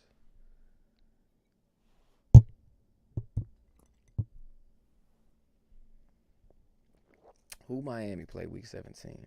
What we looking like? Is that the Patriots? Yeah. So they going to have who? Raquan McMillan. They got all new linebackers over there. I got to think. Raquan McMillan, Mac Wilson Jr. from Cleveland, Jaquan Bentley from 3 years in New England. Jaquan Bentley's ass. He's just a productive player. That's it. He's not very good. Nah, he's phenomenal for an NFL player, but compared to NFL athletes, he's ass. That player's position. I'm iffy on that. Nah. Barkley gonna play all year, bro.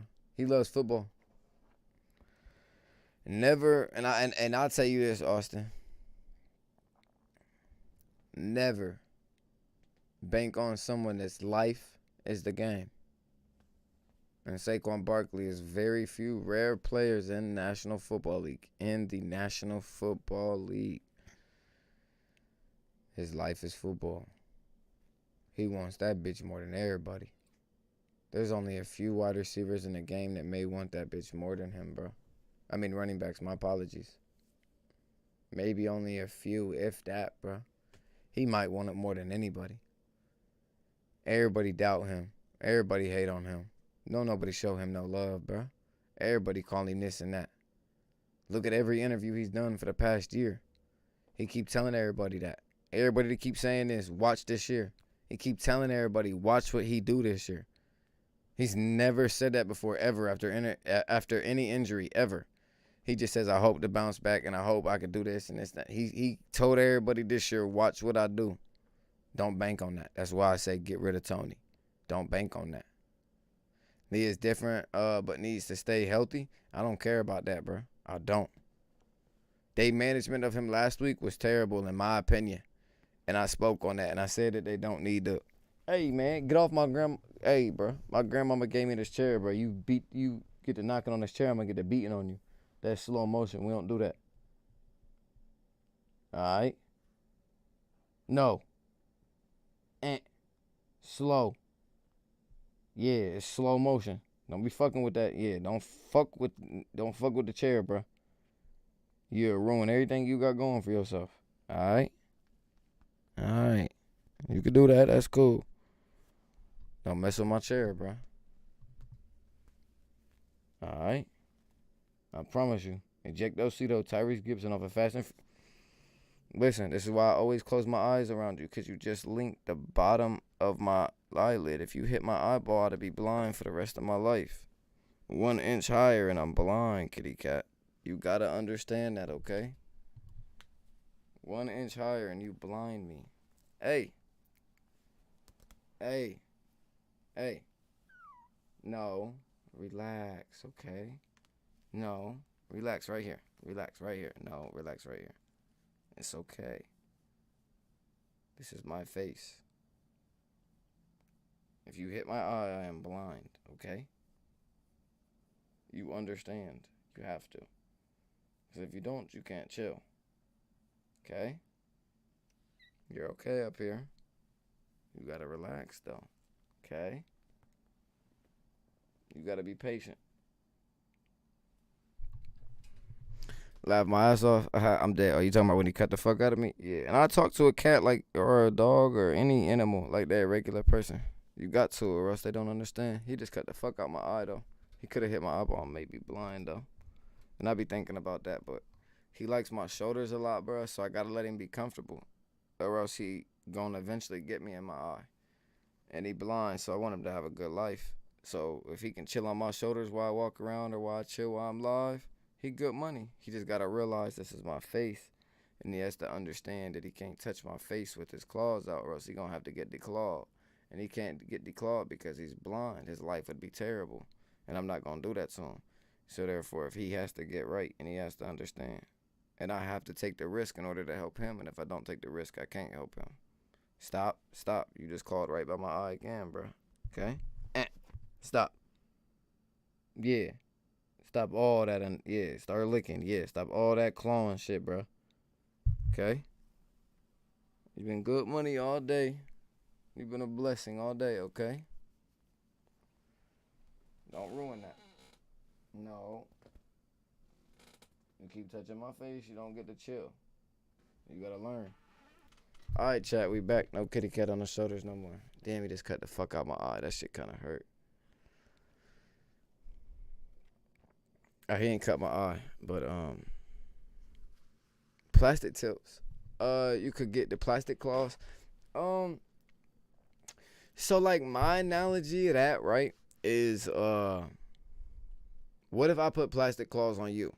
Take out the that's a human and that's an animal, right? Take that factor out, because no human on planet Earth knows that. There's no human on planet Earth that can know that. There's no human on Earth or anything of any time in any life that could ever know that. I don't care how much of a dog or animal or guy or cat you are, you know, because I'm a huge animal person. You don't know that. You can't know that, right? You can't know that putting that plastic claw on them doesn't make them uncomfortable, doesn't make them feel self-conscious, doesn't make them feel like they're not that person. Because once you put something on you that renders you, it changes the way you think, it changes the way you do, it changes the way you move around, it changes the way you act. I don't want to change anything for him. I want him to feel as comfortable as he can, but he has to learn to adapt, even though he is blind. And I have to at least give him that criticism and that nod and tip my hat to him and give him that opportunity. Because if I don't, then I put him into the plastic claw range, and then therefore that may make him feel uncomfortable. He's blind. He don't see it. He don't know what's going on. He may think you taking his claws away from him. He has no clue what's going on.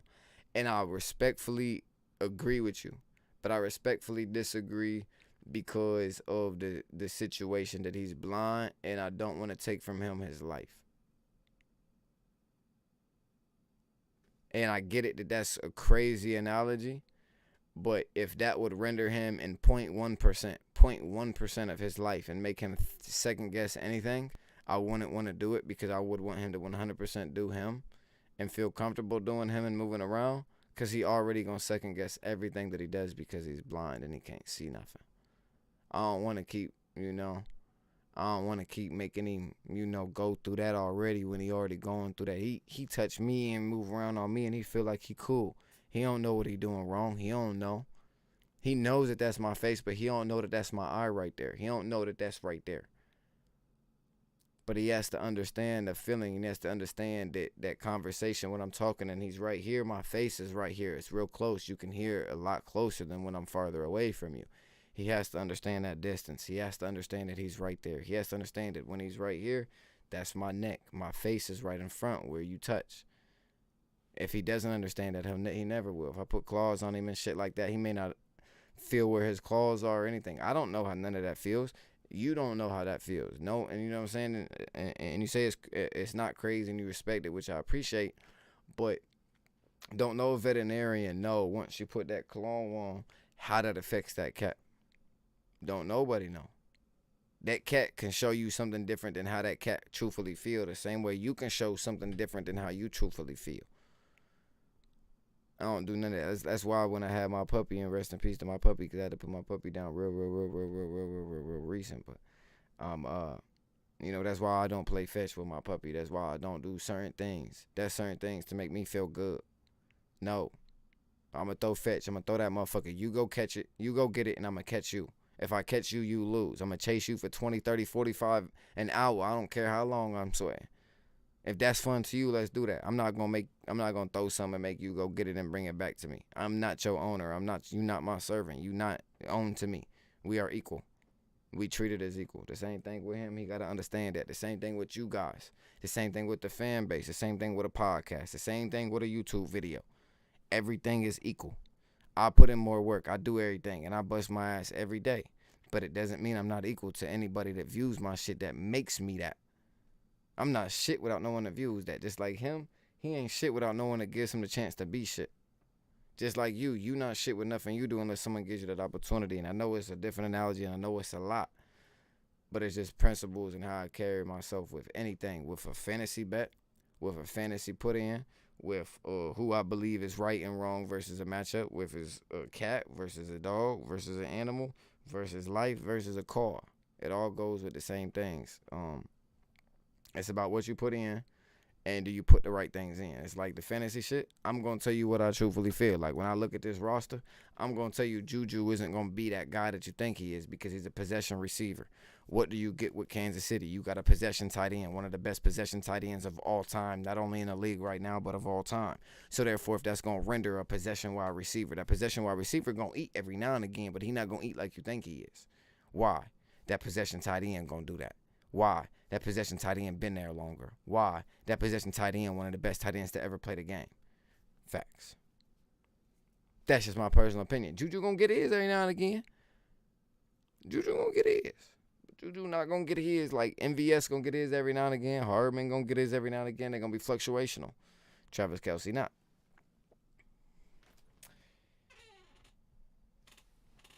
Nobody gonna fuck with him. You better off having MVS than Juju. You better off having MVS Scatling than you are Juju Smith-Schuster. And I can pull up the stats, and I can show you why. I guarantee you I can pull up the stats and show you.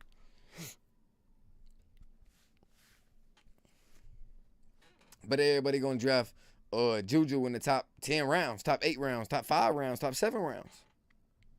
I want to draft Juju with my last pick. With my last pick in the draft, I would not draft Juju Smith-Schuster, and I love Juju. I'm a Steelers fan. I fuck with Juju. He's got a good possibility, but fantasy-wise and what we got going on, he does not fit shit that got going on. He does not fit a roster. He does not fit a scheme. He does not fit a game plan. He don't fit shit that Kansas City got going on because Travis Kelce. I don't fuck with it.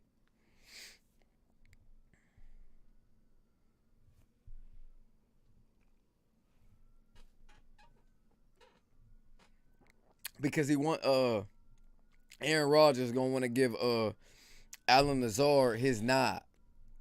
Allen Lazard been there for a nice little chunk. He deserve it. But to me, he don't deserve it. Like, okay, so, and I'm gonna be 100 with you. When I go to the gym and when I work out, when I go to my football field and shit, I feel like I work out harder than 99% of any NFL athlete that's ever touched a football field. Every time I leave a football field, I'm either throwing up or it's hard for me to walk. Or I got to sit in my car for 10 to 20 minutes before I leave because I got no energy. Or when I leave the gym. That's because of the amount of effort that I put in. The same thing with my podcast. The same thing with my videos that I put out for you guys. The same thing I do with my fantasy information, right?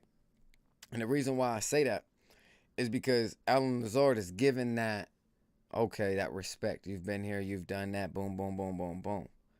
But the issue with Allen Lazard is he hasn't from A to B, from start to finish, been that consistent guy. Hey, I want you to lean on me. He's never been that guy. He's only been lean on me now since Devontae Parker is gone. Or Devontae Adams is gone. He's never been that type of receiver. So therefore, if he'll never be that type of receiver, you got to have a receiver that wants to be that guy in order to be that guy. He don't want to be that guy. He wants to be a second to slot wide receiver. He's the number one right now, so he gonna not do number one shit, so I would never take him. I need him to do number one shit. That's why I would take Dobbs over him this year and next year and the year after that, especially 3 years down the line. But this year and next year, 1,000%. Dobbs look like he's going to be Rodgers' go-to eventually. Rodgers probably won't play for Green Bay next year. I'm just being honest with you guys. You got to understand, contracts don't mean shit when it comes to the faculty not giving a fuck, the facility not giving a fuck, and the team not giving a fuck. When you have Christian Watkins and Dobbs as rookies as your main wide receivers, and then you have Allen Lazard, which is barely making majority rosters, and he's a subpar guy as your number one, and you have one of the best quarterbacks to ever play the fucking football game, I would want to leave too. I would never want to play for that organization of damn. I wouldn't play. I don't give a fuck. Money don't mean shit to me. Money's never meant shit to me. I just want to make enough money off of my content, off the shit that I do to pay my bills, pay my mom, and pay my dad bills. I want to pay my mom and my dad bills for the rest of their life and be able to barely manage my shit, and I'm cool with that. You know? That's how I feel. Now, Allen Lazard, on the other hand, he don't play like he feel that way. He play like he out there playing. He not going to be out there playing next year. I don't care what nobody say. They draft one more wide receiver, he gone. Nah, Odell not finna go to the Packers. Fuck no. Odell not going to Green Bay. Odell want to win a ring, bruh. He want to win a ring. Green Bay not going to the. They're not going to national or to the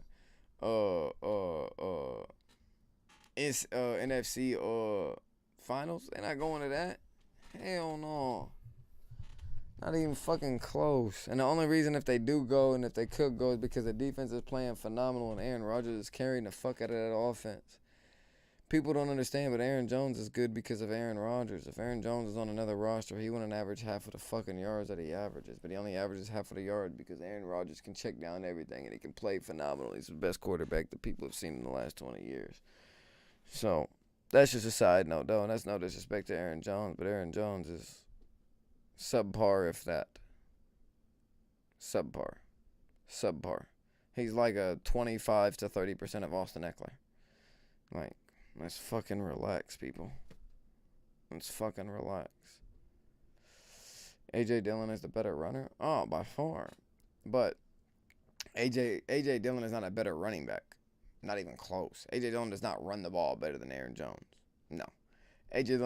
Dillon's harder to tackle. That's what helps him in that category of being a better runner. Does he see the field better? No.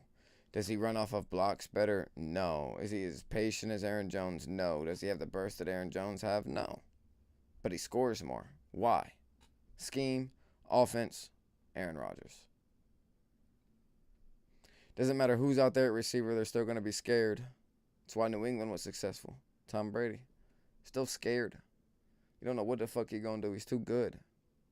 No matter if he can scramble, no matter if he can do anything. That motherfucker can throw that bitch on a window, throw that bitch to a 100-yard touchdown on a 60-yard string. He's big as fuck, though. You talking about A.J. Dillon? Yeah. A.J. Dillon big as fuck. That's why it helps him in that category. And Aaron Rodgers helps that a lot. If Aaron Rodgers is not on that team, I guarantee you Aaron Jones goes down 2 yards and runs per yards per carry, and so does Aaron Jones. They both go down at least 1.5 yards to 2 yards. The moment that Aaron Rodgers leaves that team. None of them checkdowns are happening. None of those audibles are happening. None of those schemes are happening. You got to change the whole shit. Not going to happen. No. Fuck no. Fuck no, they not. Hell no. Not even close to a playoff team. Not even close. They right there on being a wild card team. And there's a huge difference between being a wild card team and a playoff team. A playoff team is someone that you're surprised that they got wild carded. A wild card team is someone that you're surprised that they got the wild card and barely made the playoffs and didn't barely miss the playoffs. There's a huge fucking difference there. Exactly. No. It shows how bad the offensive side of the roster is, not defensive. Yeah, offensively. Yeah, exactly. Offensive, not defensive. Because defense is phenomenal. Fucking phenomenal.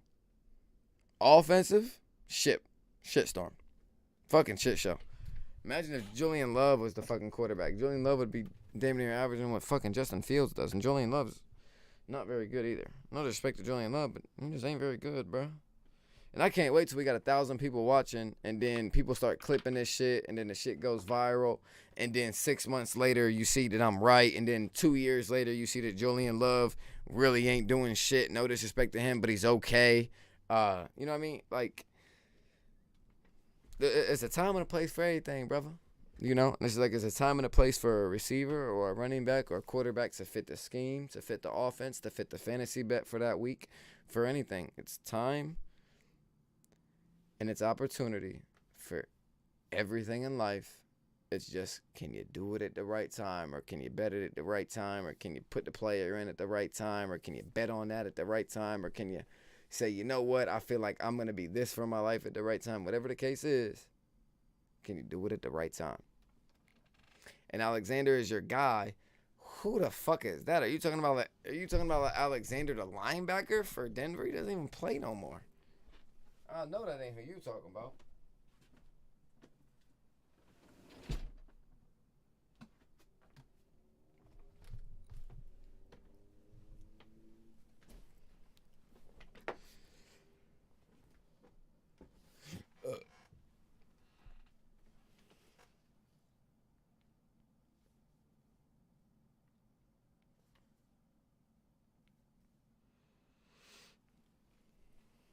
Oh, you talking about Jair?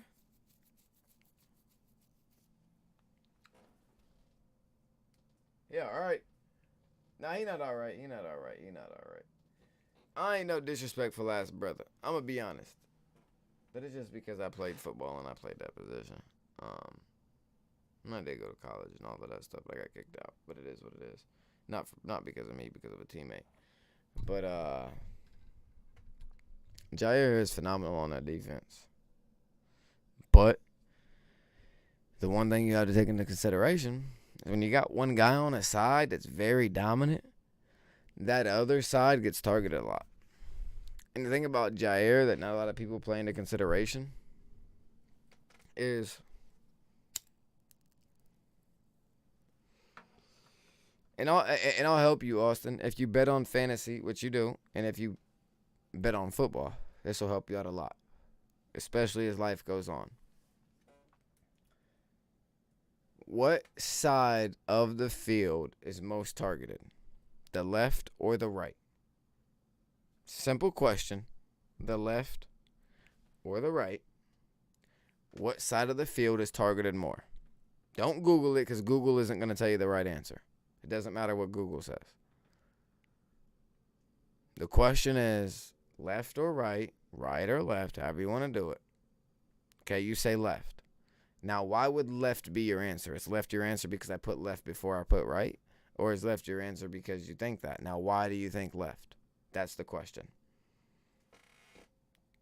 Why does a quarterback look left?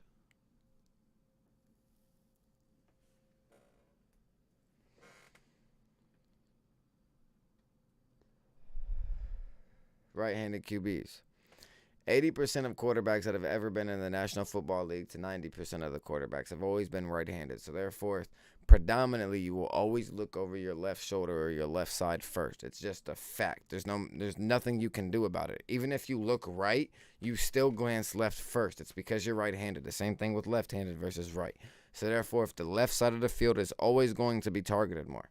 So therefore, if you ever see a cornerback that is on the left side of the field and they never get targeted, that's because they're one of the best cornerbacks in the fucking league, just like Xavier Howard, which is the best by fucking far.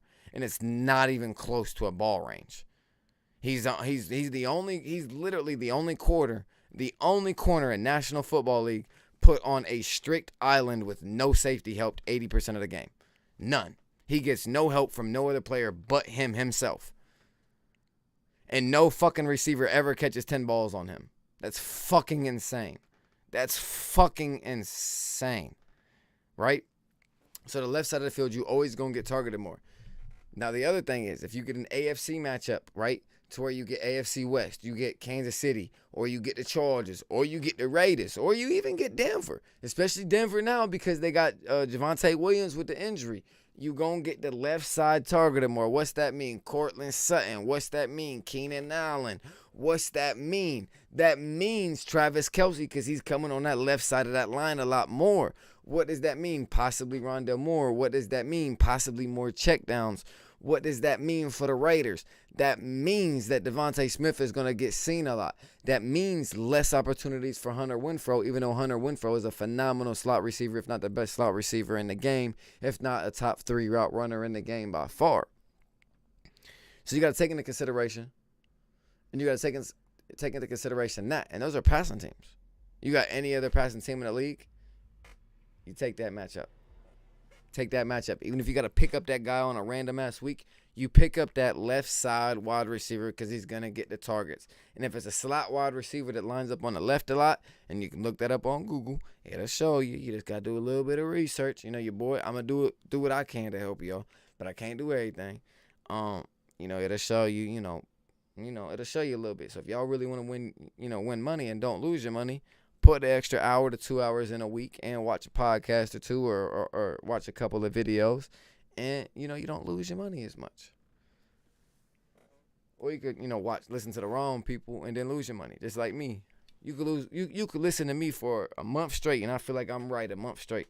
I could lose a month straight in fantasy football, bro. But I'm going to tell you that. And I'm going to tell you the odds is just as even as you losing, it's just as even as you winning. And I guarantee you I give you more information, and I guarantee you I give you more facts about why I do what I do than any other podcast on this platform by far. No matter what the platform is, I don't give a fuck if it's that old Leashy guy on the motherfucking NFL that does nothing but watch 10 hours of film every day on quarterbacks.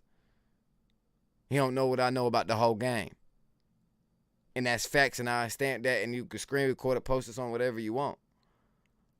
That's just how I feel because I literally do a lot of research a game, but it doesn't mean I can't be wrong 4, 5, 6, 7, 8, 9, 10, 11 weeks in a row. It does not mean that, because at the end of the day, the shit based off luck and can you guess it right. And that's what a motherfucker not gonna tell you. Your opinion is just as good as mine. The difference is I spend a lot more time on my opinion. And that's why you go to podcasts for the opinion, because you don't have the time or you don't want to put the time to it. You'd rather just chop it up about it. And there's nothing wrong with that. But you got to find the right people to listen to and trust the right people. And I'm not saying I'm the right brother to listen to, but I'm saying I'm the right brother to listen to when it comes to if you ain't got a lot of money and you really want to try to make $1 or $2, I'm your best bet. And that's what I'm going to say, and that's what I'm going to stand by. But can I be wrong every week? You motherfucking right. Every week I could be wrong on every play I pick, and I could cost you money. But I promise you, with my information that I give you, you're going to feel like you're going to win some money. And after all the fantasy bets I've made, I've won more money than I've lost.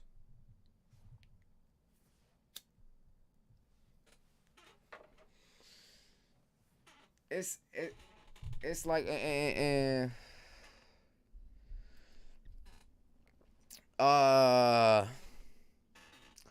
not all best wide receivers are on the left. Like Chad Johnson was on the right. Calvin Johnson was on the right. Marvin Jones is on the left though. Who else is on the right? Andre Johnson lined it up left. Who else lined up right that was good?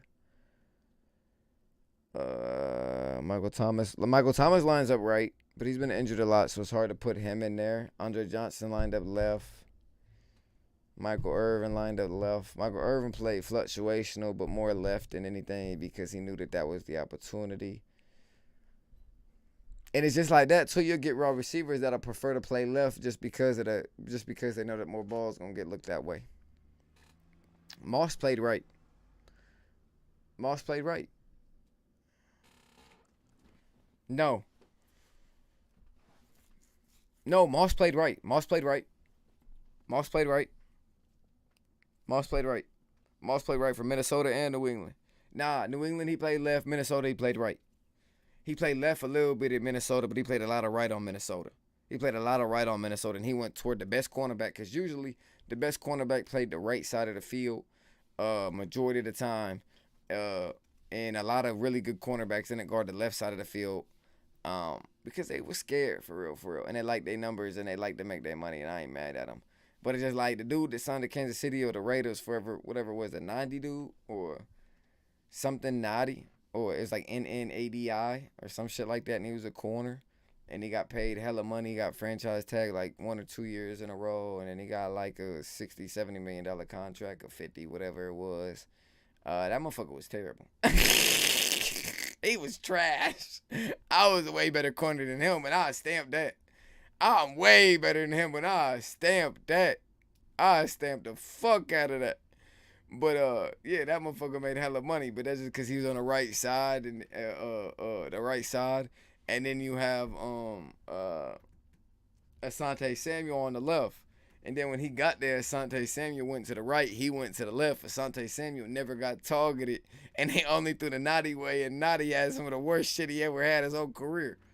But that's just because he was on the left side. He on the side that get thrown the ball the most. You on the side where they look, bruh. You can't be over there if you're not that guy. And everybody thought he was that guy, and he wasn't that guy. He was average as fuck, if that. And for the NFL standards. And he was really subpar. He had a jab, and that was it, and he really couldn't do much more. But, yeah, his hips was terrible. New England, he was right, I thought. Nah, he was more left. He was more left. If you're not him, you're not him. Yeah, you're not him. You're not that guy. Let's do this.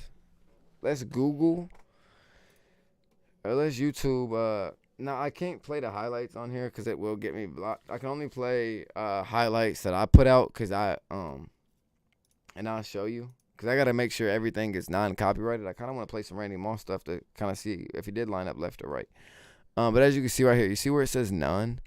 This none on the right side means no copyright, means we can play it. But this copyright means that it's copyrighted. As you can see, like this says 1 and then 2, like that says 2, that says 2, you know, because I'm trying to get around the copyrights and stuff. Because it takes a little minute. So like these copyrights and stuff is on every video. Like, and I can't trust no one else's video unless they're mine to not touch on the NFL because their copyrights are really strict. But I should edit a Randy Moss video and remind me at some point in time. I'll edit a decent little Randy Moss video, and that would be a good video for me to get, out to you guys during the off season or something, something for you guys to watch when the season's not in and you ain't got too much bets going on, and you know what I'm saying? Pop said that he called me on Discord. I ain't hear it. Let me give him a call real quick, chat. Let me put my headphones in. That's why I ain't hear him.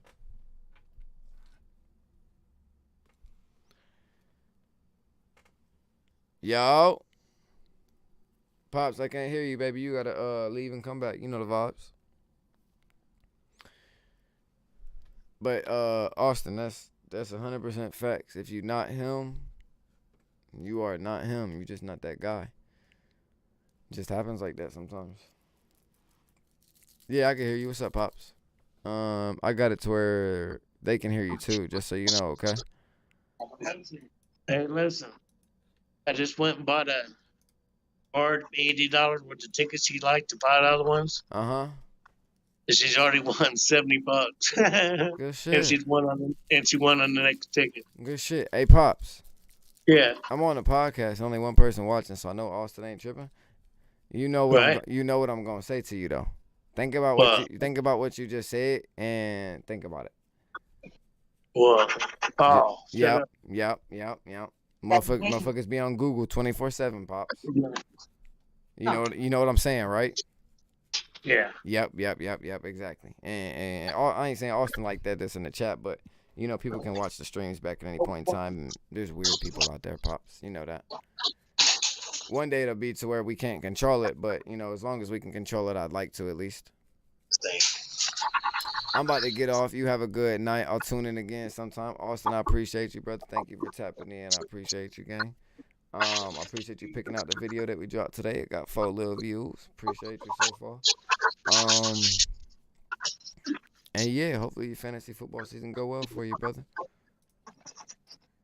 But yeah, like we said, maybe, you know what I'm saying? Like we said, maybe the Rondell Moore situation, maybe the Devontae Parker situation on a possibility situation. Donovan People-Jones if Amari Cooper ever goes out. And then Collins, of course, ever if Braden Cooks goes out. Instant pickups. But other than that, you know, you kind of sitting where we spoke about. Firestream, keep it up. Appreciate you, brother. Appreciate you, brother. Thank you. And yeah, I think that's kind of where we at with your roster. I like it. Russell Gage once again, situational, movable. Tony movable.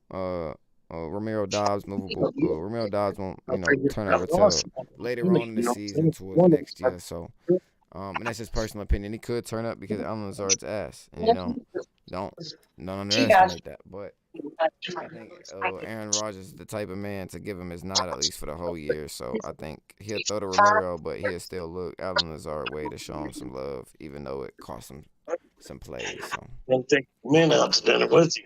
Yeah. And once again, Austin, my thought isn't always a right and nor is my opinion, brother. It's just an opinion. So hopefully I'm right, but it could be inaccurate as a motherfucker. Just know that. Another 7 days. Just know that. 93, 94.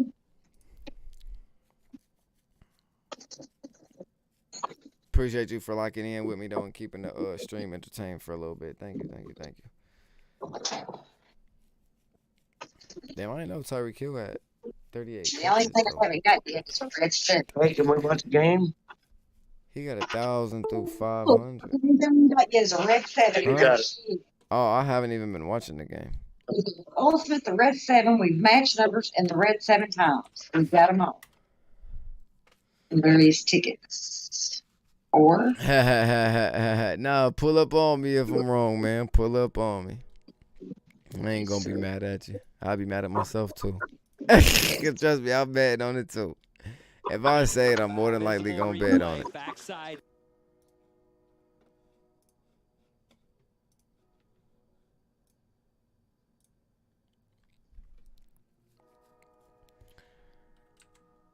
Yeah, Paul, it's not even showing the game yet. It's showing some skateboard shit. Cause it's showing some skateboard. I wasn't gonna stream it because there wasn't no need to. It's not even showing the game. Here, I'll stream it, but it's showing some skateboard shit. What? What? I can't hear you. Say it again. You got your hand over the mic.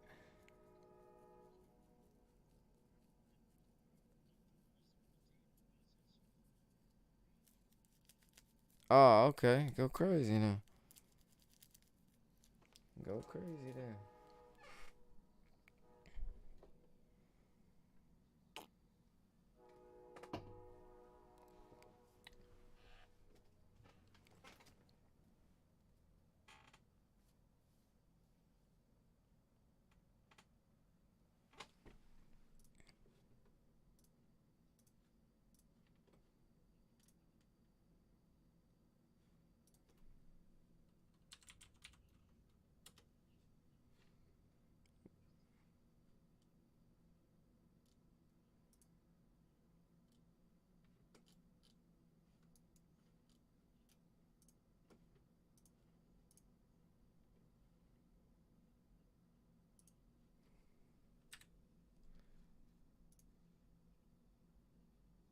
All right, the game's on.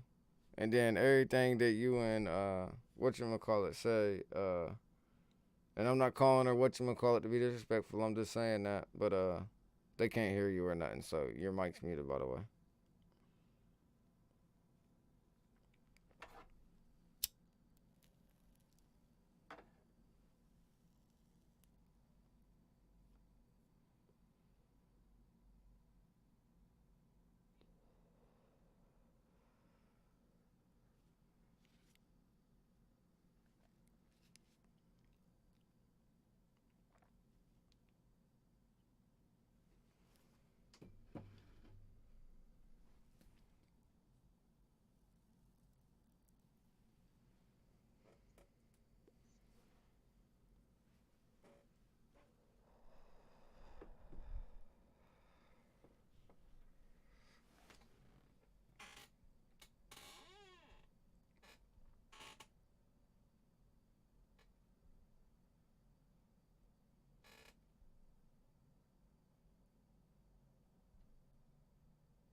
Oh, Jacobs got hella.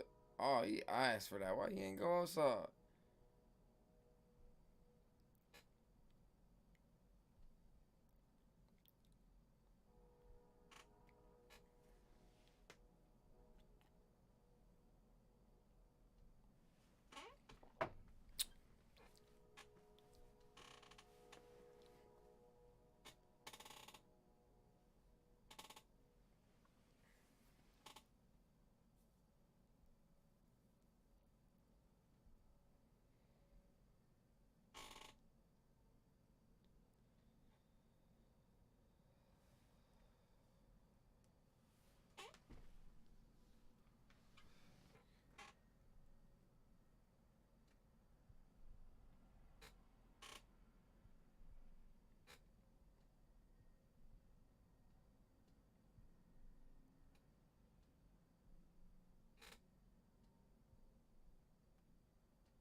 She over there hitting OG.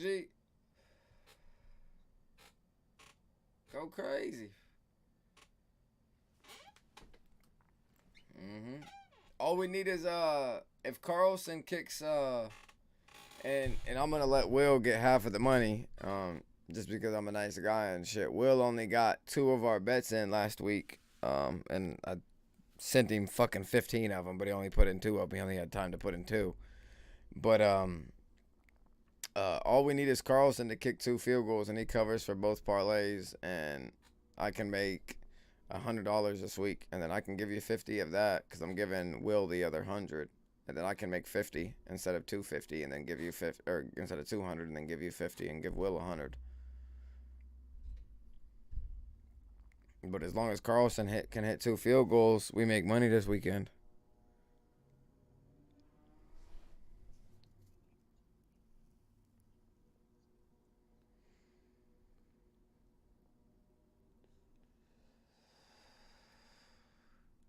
All we need is 10 more yards, or about 11 more yards, and it's a free field goal for Carlson.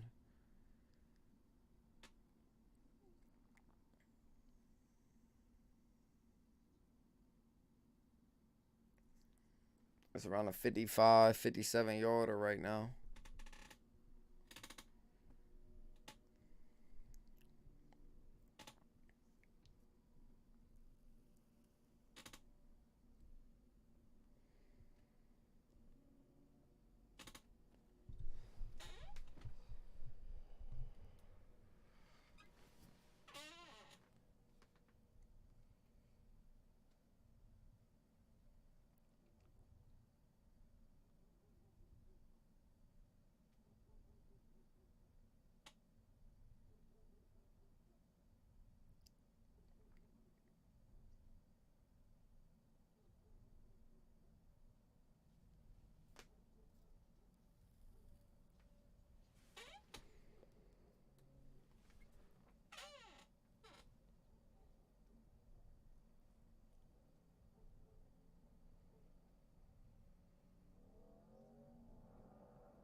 I think Will shorted me on at least $20 to $40.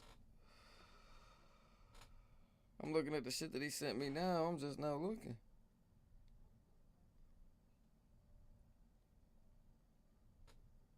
Well, nah, cause he did one on his own.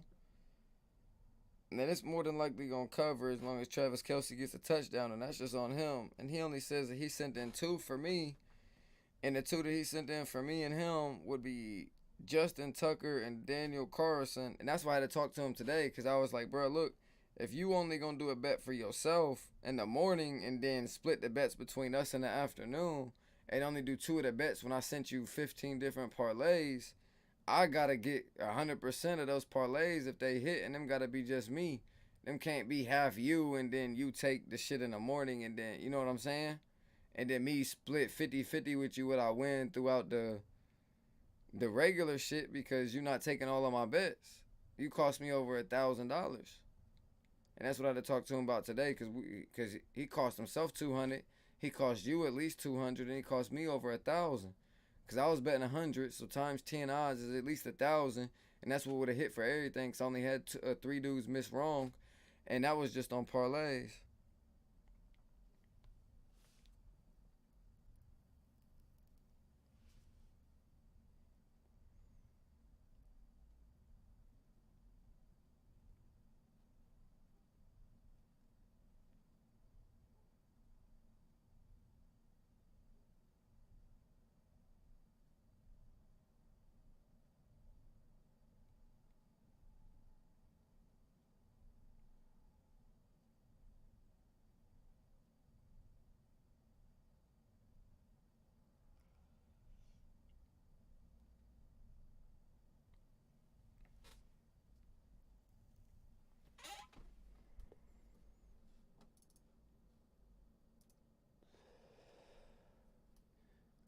Chris D. I don't know if you're still in here. Comment one time if you're still in here, Chris. My apologies. I'm trying to send a text message to somebody. I'm not viewing my chat. My apologies. And I'm trying to show this game to my pops in Discord. Yo, okay, you still in the building. All right, I got you then. Yo, I've been trying to package anything with these players: Hollywood, Sutton, Michael Thomas, J. Rob, Damon Harris. Oh, so, Chris, are you asking which one of those players would I trade out of the players that you listed, or which one of those players like I would throw into a package deal for something possibly? Is that what you're getting at?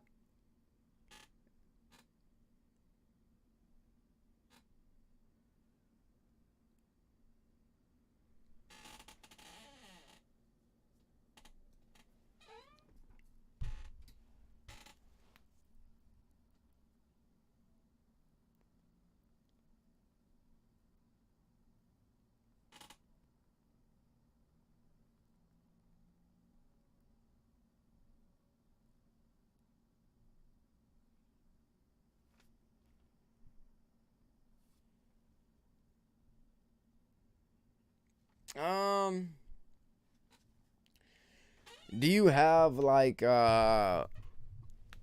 you have an available list of possible players that maybe are like on the trade market through certain teams, or maybe like this guy has been trying to shop a certain guy around or something like that? Do you have any possibilities like that going on? Because that can change, the value of certain guys too. If people are looking to trade certain pieces, that might be a touchdown for Mac. Oh wow, why didn't he throw that underneath? Why did he throw that over the top?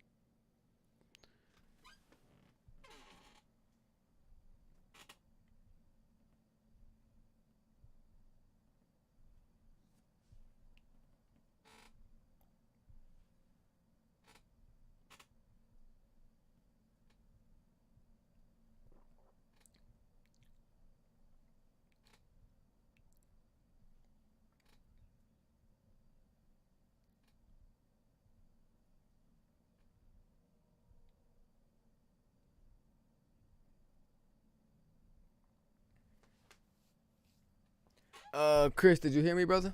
If not, let me know and I'll re-say what I said.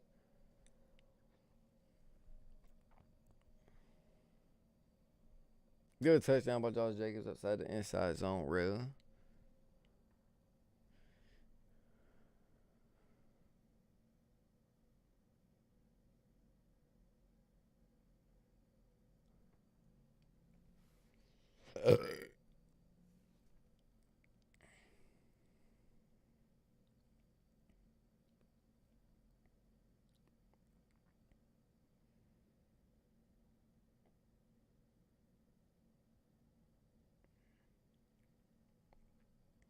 I'm kind of hurt about that because, we got Carlson kicker, but it is what it is.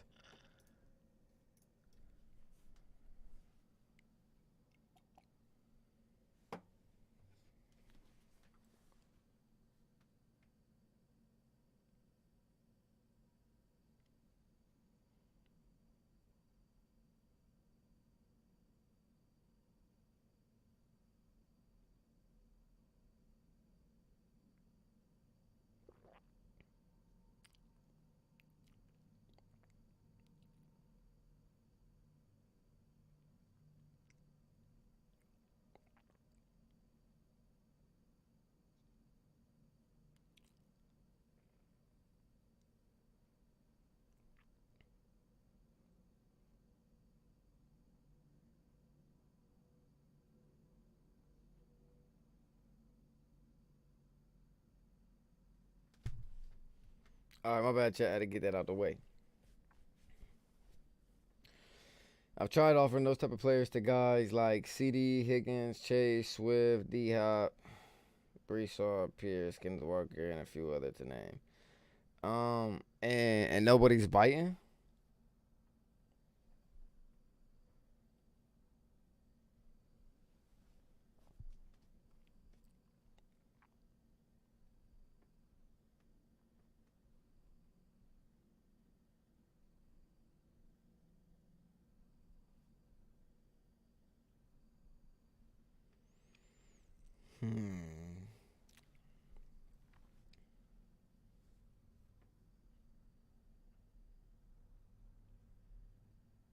Okay, so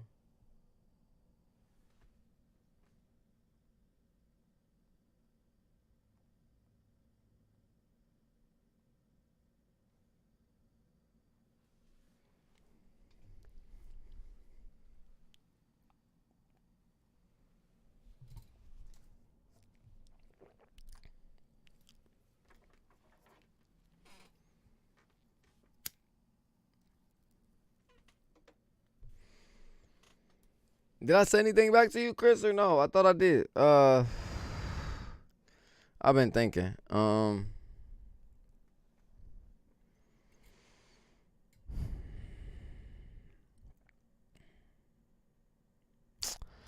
So off the muscle, let's speak on it. Left side wide receiver is gonna get more targets, especially on Russell Wilson offense, because he don't look right too much, and he's a right-handed quarterback. So Sutton's gonna be a good option. It's hard to move Sutton if you want my opinion. Hollywood Brown, I would move. Mike Thomas, I would move. James Robinson's iffy. I know you worried about the last 2 weeks, but the first 3 weeks she was good money. So you kind of got to throw that into consideration, right? You worried about touchdowns. He going to get his through the season. So that's kind of, situational based. Ramon Stevenson is, you kind of got to choose one to move if you're going to move one, right? So what I say is, you move Ramon Stevenson because Damian Harris still going to get his even with the injury. You just got to understand you guys are in a redraft league, so therefore if next year players don't matter to you, so Ramon Stevenson has no value to you when it comes to a seasonal basis versus a seasonal basis. A season basis is one, seasonal is multiple. You guys only have one, so therefore it lowers the value for Ramon Stevenson for me by a whole lot. Even though you're in a PPR league, I don't really care. My personal opinion.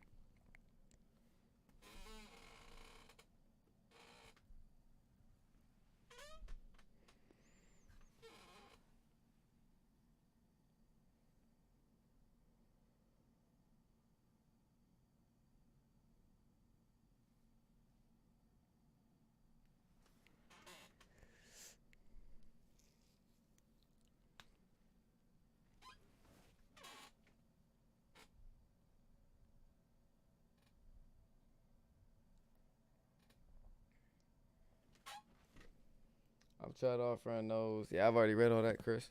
Let me know if you heard my opinion. I'm assuming that you did. That's kind of where I sit with it. It's hard to move Sutton because he's on that left side.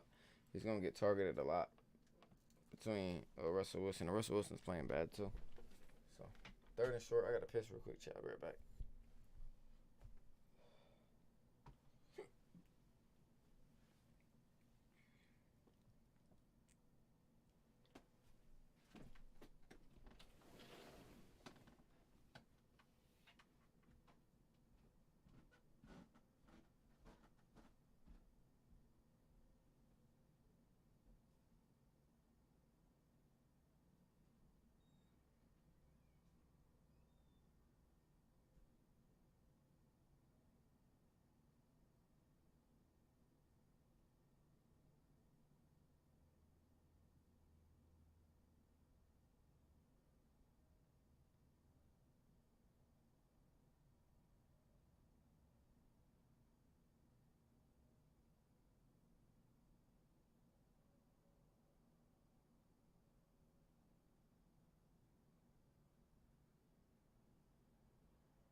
Alright, Pops, I'm back.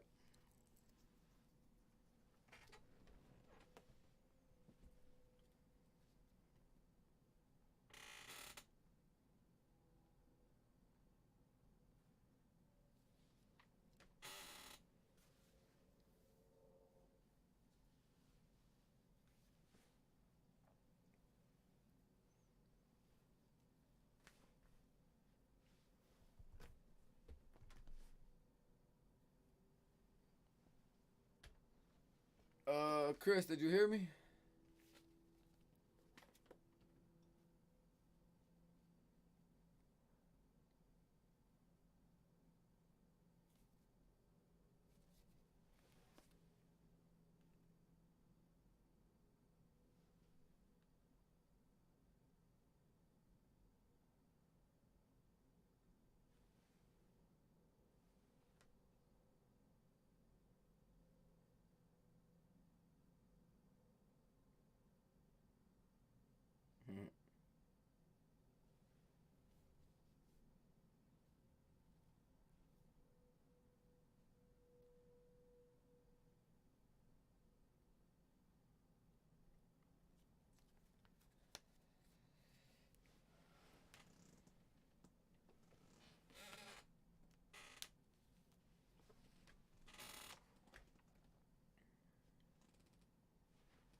Hey, Pops. Dad. Oh, okay. Thank you.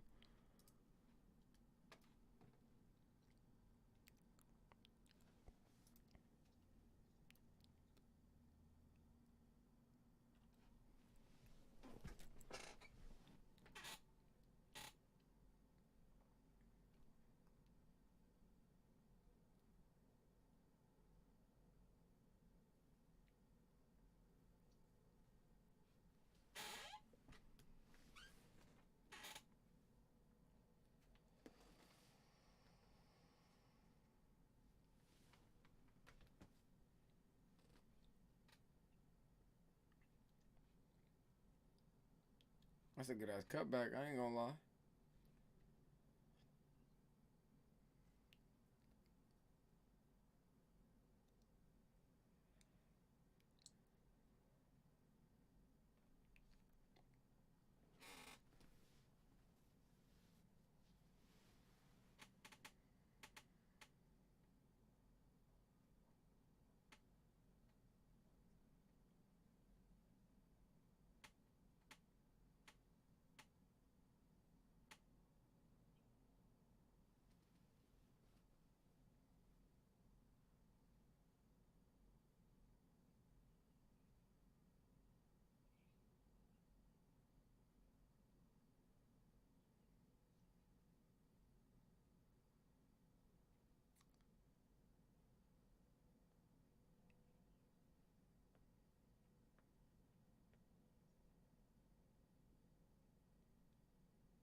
Well, I still got a chance to beat Dean, Pops, but it's highly unlikely.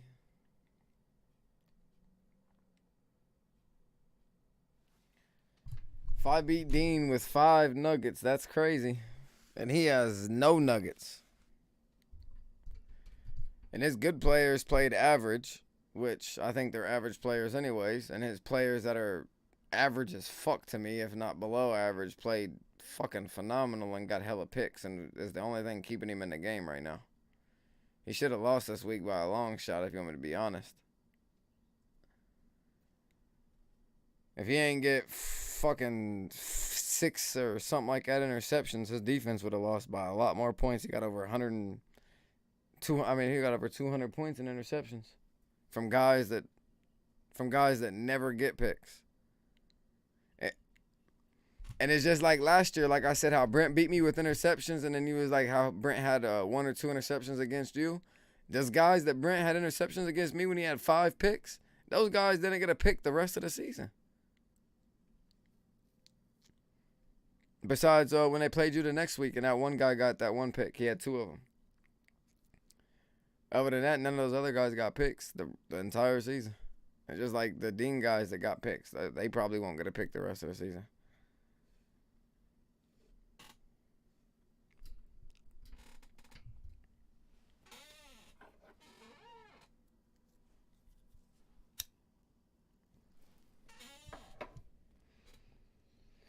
Dean had dudes that have never had an interception in their career and got picks yesterday. They never got one in their career, and he had 5 of them. Or he had 6, I think. 5 or 6 picks.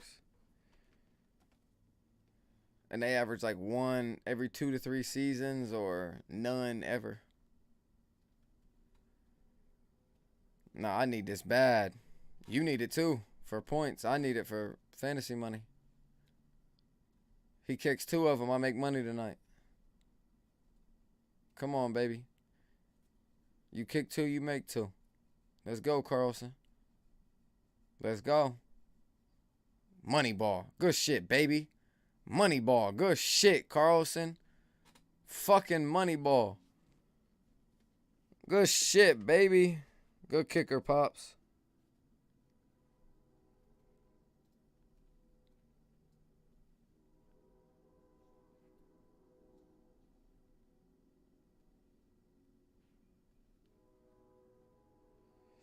I feel like I gotta find one too, but then Philly's punter punts every now and again, but it's like, fuck, they so damn good, it's hard to have him. So is who?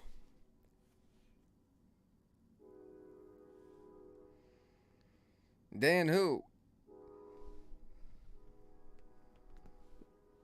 What are you talking about? Oh.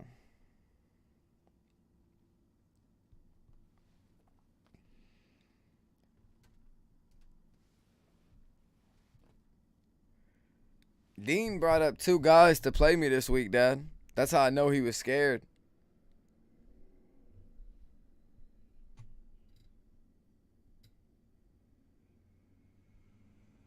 He might what?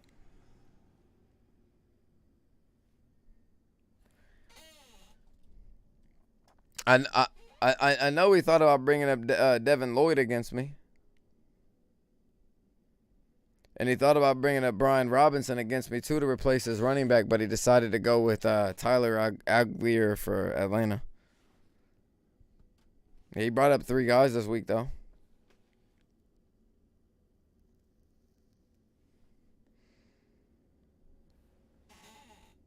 Oh, yeah. If he loses this game, he won't beat me next time we play. Because next time he plays later in the season. I have a later in the season team, and I'm 1,000% confident on that, even with a huge luck factor into it. Because fantasy is a whole lot of luck.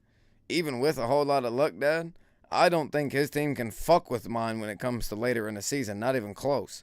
He has a lot of early season guys. Like Romeo Dobbs isn't supposed to be a late season guy. Aguilar, not a late season guy. Hawkinson, not a late season guy. DJ Moore, not a late season guy. AJ Brown is. St. Brown is, but that's it. And then running back wise, Austin Eckler is. Joe Mixon is definitely not. McCaffrey is, but his other running backs aren't. His linemen suck to me. His only 2 linemen that he have is Aaron Donald and Cameron Hayward to me. Other than that, they suck. His linebackers are all right, and his DBs are average.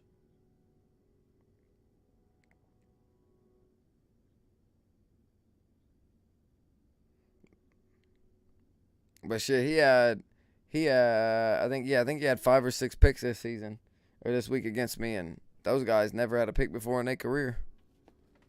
Like one dude Cameron, or Caden Stearns, the dude I talked about from Denver that was filling in your guy, and I was going to bid on him, but I decided not to.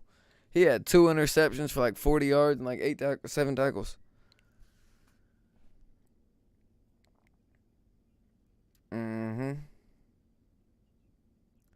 But it's just like, and this is why I say Dean cheated, is because Dean's roster, I took a picture of it the day of, and this is between you and me. Don't tell Dan. Do not tell Dan. I took a picture of his roster the day that we were playing. I refreshed it like 8 hours later, and 2 of his guys moved. And I took a picture of it. And I took a picture of it last season when he done this shit too. And I seen him change the number on one of his guys on his players before. A guy he had for $2, and he changed him to $1 to keep him on his roster. Never said nothing. But I have a screenshot on my phone from 2 years ago. Motherfucker changes numbers on his players. That's why I say stuff.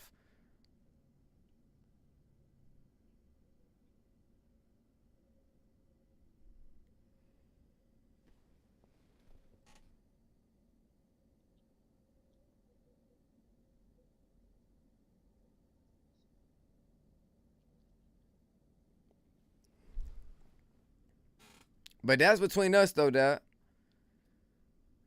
That's why I told him today, or yesterday, or no, today, it was today, when he told me I couldn't bring in Hardman for Pitts.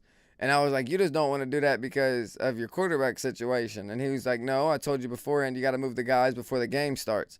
I said, the guy was out and he wasn't even playing the whole damn week. And I said, you're just trying to get a win bad. I said, you're weird as fuck. I told him he was weird as hell, and he said, I'm not being weird. He said, rules are rules. I said, rules are rules when they're your rules, but when the rules don't affect to you or somebody that you like, you change them. And then he said something, then I texted him back, and I said, I can't wait for this league to get computerized. I bet you're not a top 2 team no more. Guarantee you he's not. You take away the fact that he cheats, and you take the fact away that he gets to see everybody's bids every week, and you take the fact away that he gets to run everything and see everything 24/7. He ain't a top 4 team no more. He's got majority of his picks over the last 3 years over maximum velocity if you go look, but we ain't gonna talk about it. Oh, you're going against Brent? Oh, I was about to say, damn, that's he might get a couple of them bitches. I was going to say that might be bad, Pops. Oh, okay. I'm going against Jaron Reed for Kansas City.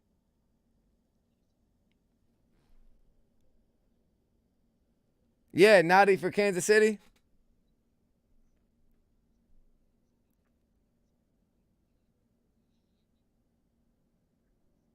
I don't know who the fuck that is.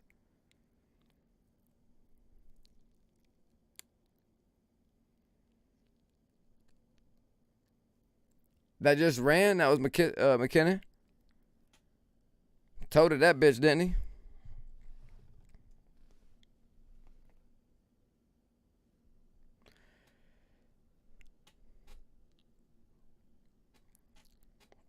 But yeah, 2 of Dean's offensive guys and 1 of his defensive guys changed after a couple hours of me taking a picture.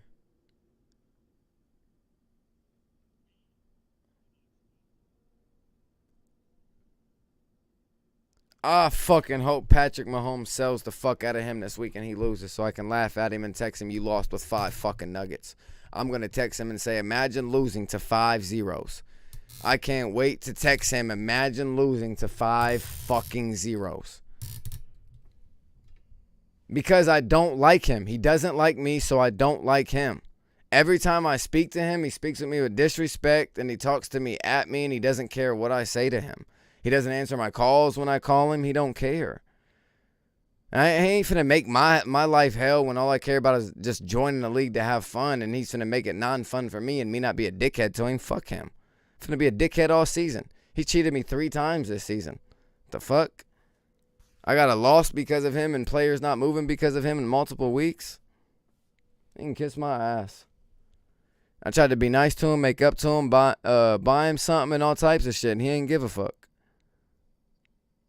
I texted him good luck this week. He said good luck, and I said we're both 2-4-0 teams. I can't wait to see what happens. Boom, boom, boom. He read my shit, ain't reply. Read my next text message I said to him, ain't reply.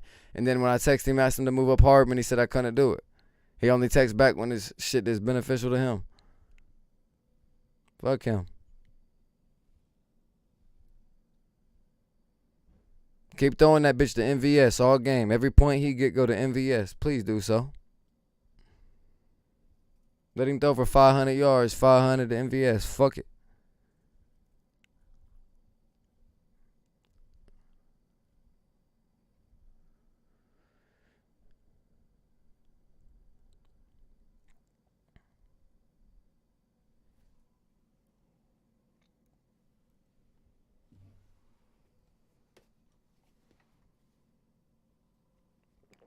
But no, Father, I'm not trying to be mean nor disrespectful nor rude. It's just when I feel like another grown man disrespects me and feels like they want to do that stuff to me all the time, and after years of me trying and they don't want to show no sympathy for no situation besides themselves, I kind of get over it, Pops. And I understand that that's your friend, and I understand that you want me to treat him with the utmost respect, and I promise you I do. But the moment that I see him disrespect you all the time and disrespect me all the time, I start to lose faith in him and start to give a fuck about anything that he says. He cares about himself and himself only and nothing else. And it's just fantasy football, and that's a sad thing.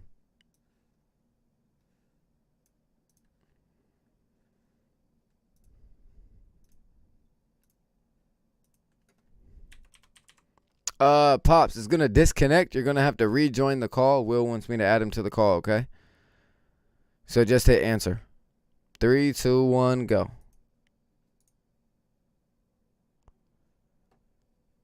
Alrighty. There we go. Now I'm over the whole Dean stuff because Will's joining, okay? I ain't gonna rant no more, nothing like that, but when he joins, I'm not speaking on it no more because I don't want him to think anything. Yes, sir. Yes, sir. Can you see the game? Cool.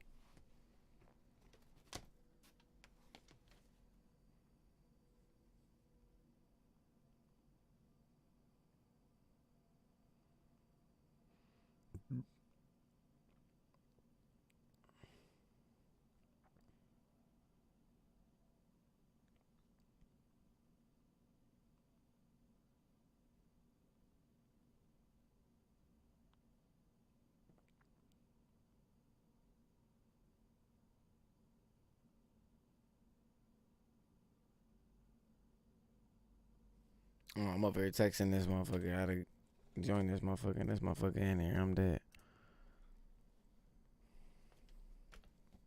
Ha! Cover your motherfucking parlay. That's why you motherfucking pull up in this bitch. Fuck is you talking about? And I was just talking about it. Fuck is you talking about? Let Kelsey get his. Fuck is you talking about? Fuck is you talking about? Money in the pocket. Stop playing. Fuck is you talking about? Good fucking parlay. That shit, Kelsey. Good fucking money. Good shit, boy.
I'm back.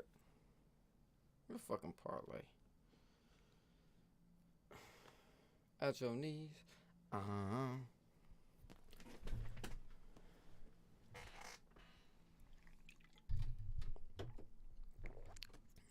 don't know why he's doing that, Dad. Before you ask.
Oh yeah, Carlson, go down there and kick this motherfucking field goal one time for the kids in Little Haiti. Let me go ahead and put a little smile on my face.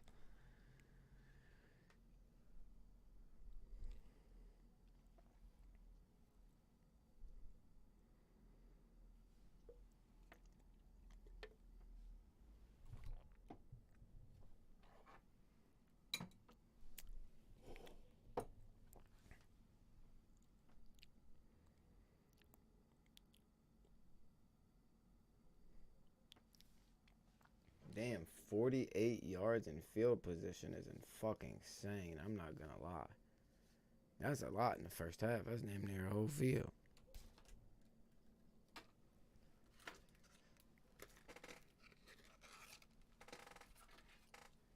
I'm hype. I bet you are, gangster. I bet you are.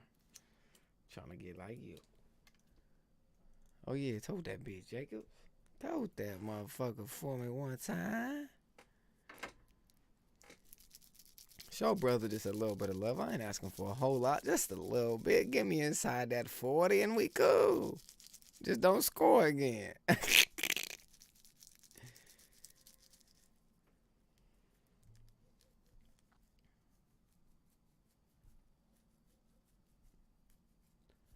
Oh yeah, this inside zone run. This inside zone run. They're not throwing out of this. Why you circling a one-on-one matchup? They're not PAing out of this. It's an inside zone run. What are y'all talking about? Got his ass popped too. That wasn't even an offensive play that they run for a pass. They don't do drags.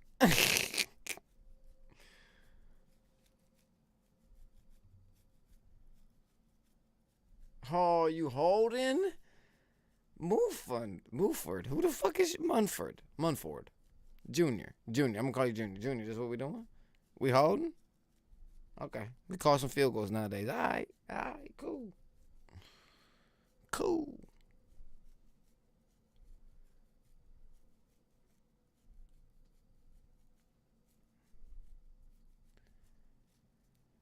Why don't they have Hunter Renfrow on an obvious passing down? They're gonna PA this. What, they ran that? Good run, then. Good inside.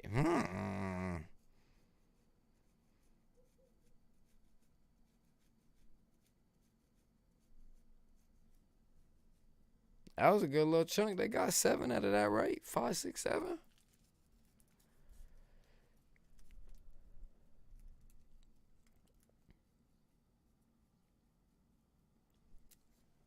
I say we let Hunter Renfrow do a choice route right here, a drag or a slant or a flag, and we let Adams go over the top, and then Matt Collins run the underneath.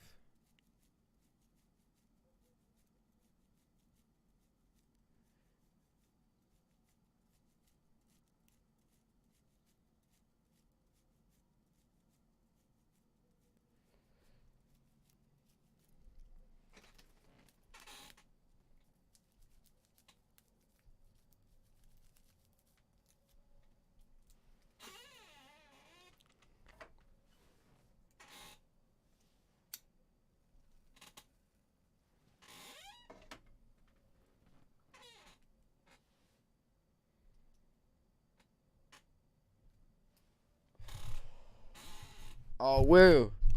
And off of the one that hit 40, I want you to understand that's 5 going in a piece, so that's only 15 ahead. You gotta do the math on that just so you do know before you send. After we hit this Carlson too. Get my mic back on my stand real quick, chat. My apologies. What up, Roger? Okay, Devontae.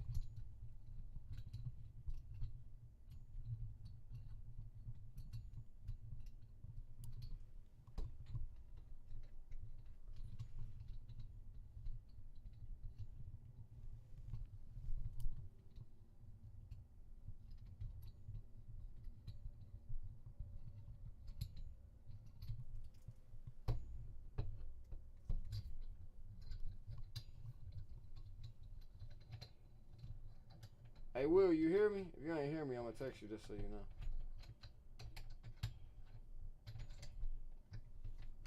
My bad, chat. I know it's looking a little crazy. My arm on my microphone, I pulled it off by accident. My apologies.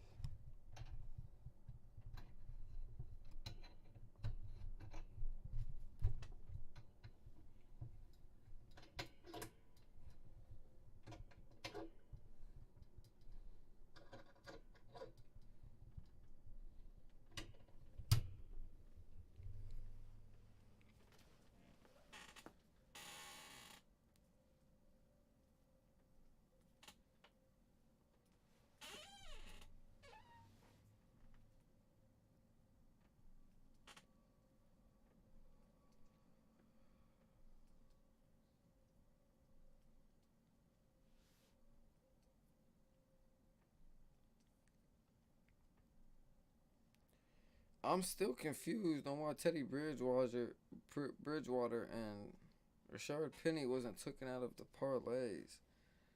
That should have been a $20 flex play that hit for 200. No, it should have hit times 10. Yeah, so it should have hit 200. And Rashard Penny would have covered, but he literally got hurt. So it shouldn't. I don't understand why that plays, and I don't understand why Teddy Bridgewater plays. Oh, I can see why Penny plays because he got hurt in the fourth quarter. So if they want to say he played majority of the game, I understand. But if they want to do the Teddy Bridgewater one and cancel that, it doesn't make sense because Teddy Bridgewater didn't play the entire game besides a couple of snaps. So logically, it doesn't make sense to me why they keep them both. Because then it would make literally no sense to do bets before Sunday because then any bet that you put for an injured guy wouldn't cancel and it would ruin money for everything. Then you would have to do bets before Sunday. On Sunday, though. That doesn't make logical sense for betting mathematics. Everybody would lose. Because injuries are periodic.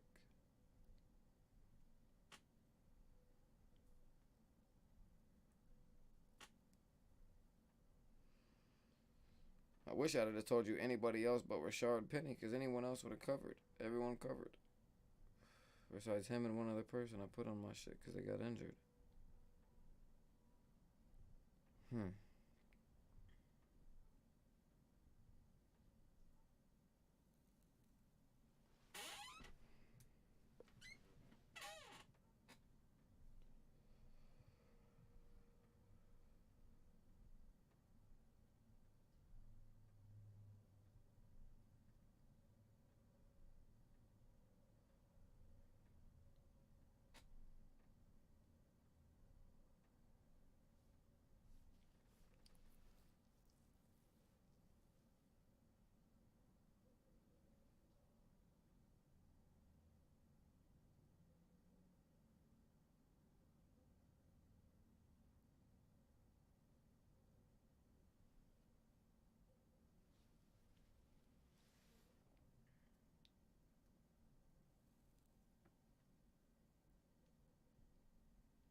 So, Will, I don't know if you can hear me, but hopefully you can.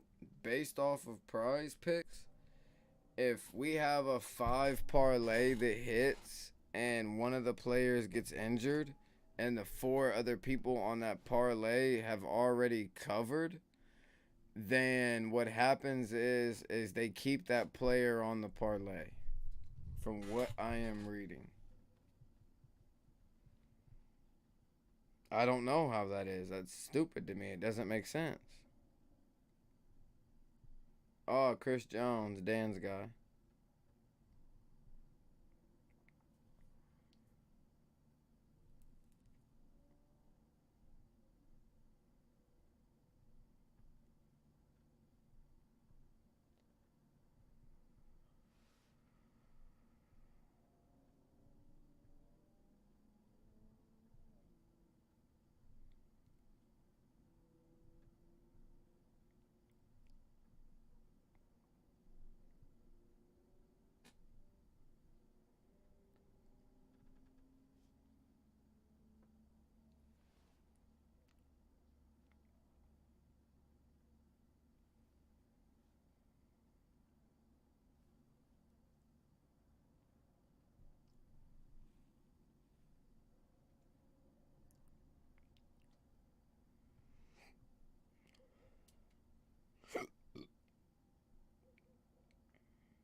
Will, you can't hear me? Pops, can you hear me? Will, you can't hear me, bro? Oh, okay, cool. No, I wasn't talking at all. My bad. I guess I could have said, "Can you hear me?" and I was talking. I was just saying, "Could you hear me?" if you was in here. But so the reason why, the parlay where Teddy Bridgewater and the running back for Seattle got hurt. On that parlay, so what happens is if they're inactive before the game, they get taken off. But I feel like I could have swore we done a parlay the week before and a guy got injured during game and he got taken off, correct? So if that would be correct, then that means that if our parlay has 5 people or 4 people in it, whatever the case is, and if everyone else in that parlay is green, if he gets hurt while they're green, then they'll still count him as a play because they don't want to give up too much money, if that makes sense. Because if they would have canceled him, then we would have got times 10 on that play, and that would have been a $200 hit rather than a $40 hit. Exactly. And that's what I think it is. I think that's what I think it is. I think that since the other 4 were in the green already before he got injured, that they just decided to keep him on there for us. And the same thing with the Teddy Bridgewater one for you. But he got hurt in the beginning of the game, but that was the Carolina game, the Miami game, which was at 1 o'clock, which wasn't at 9. So at 9, you already had 3 guys cover out of the 5. See what I'm saying? Hold on. Is this money right here, Will? Is it money? This money.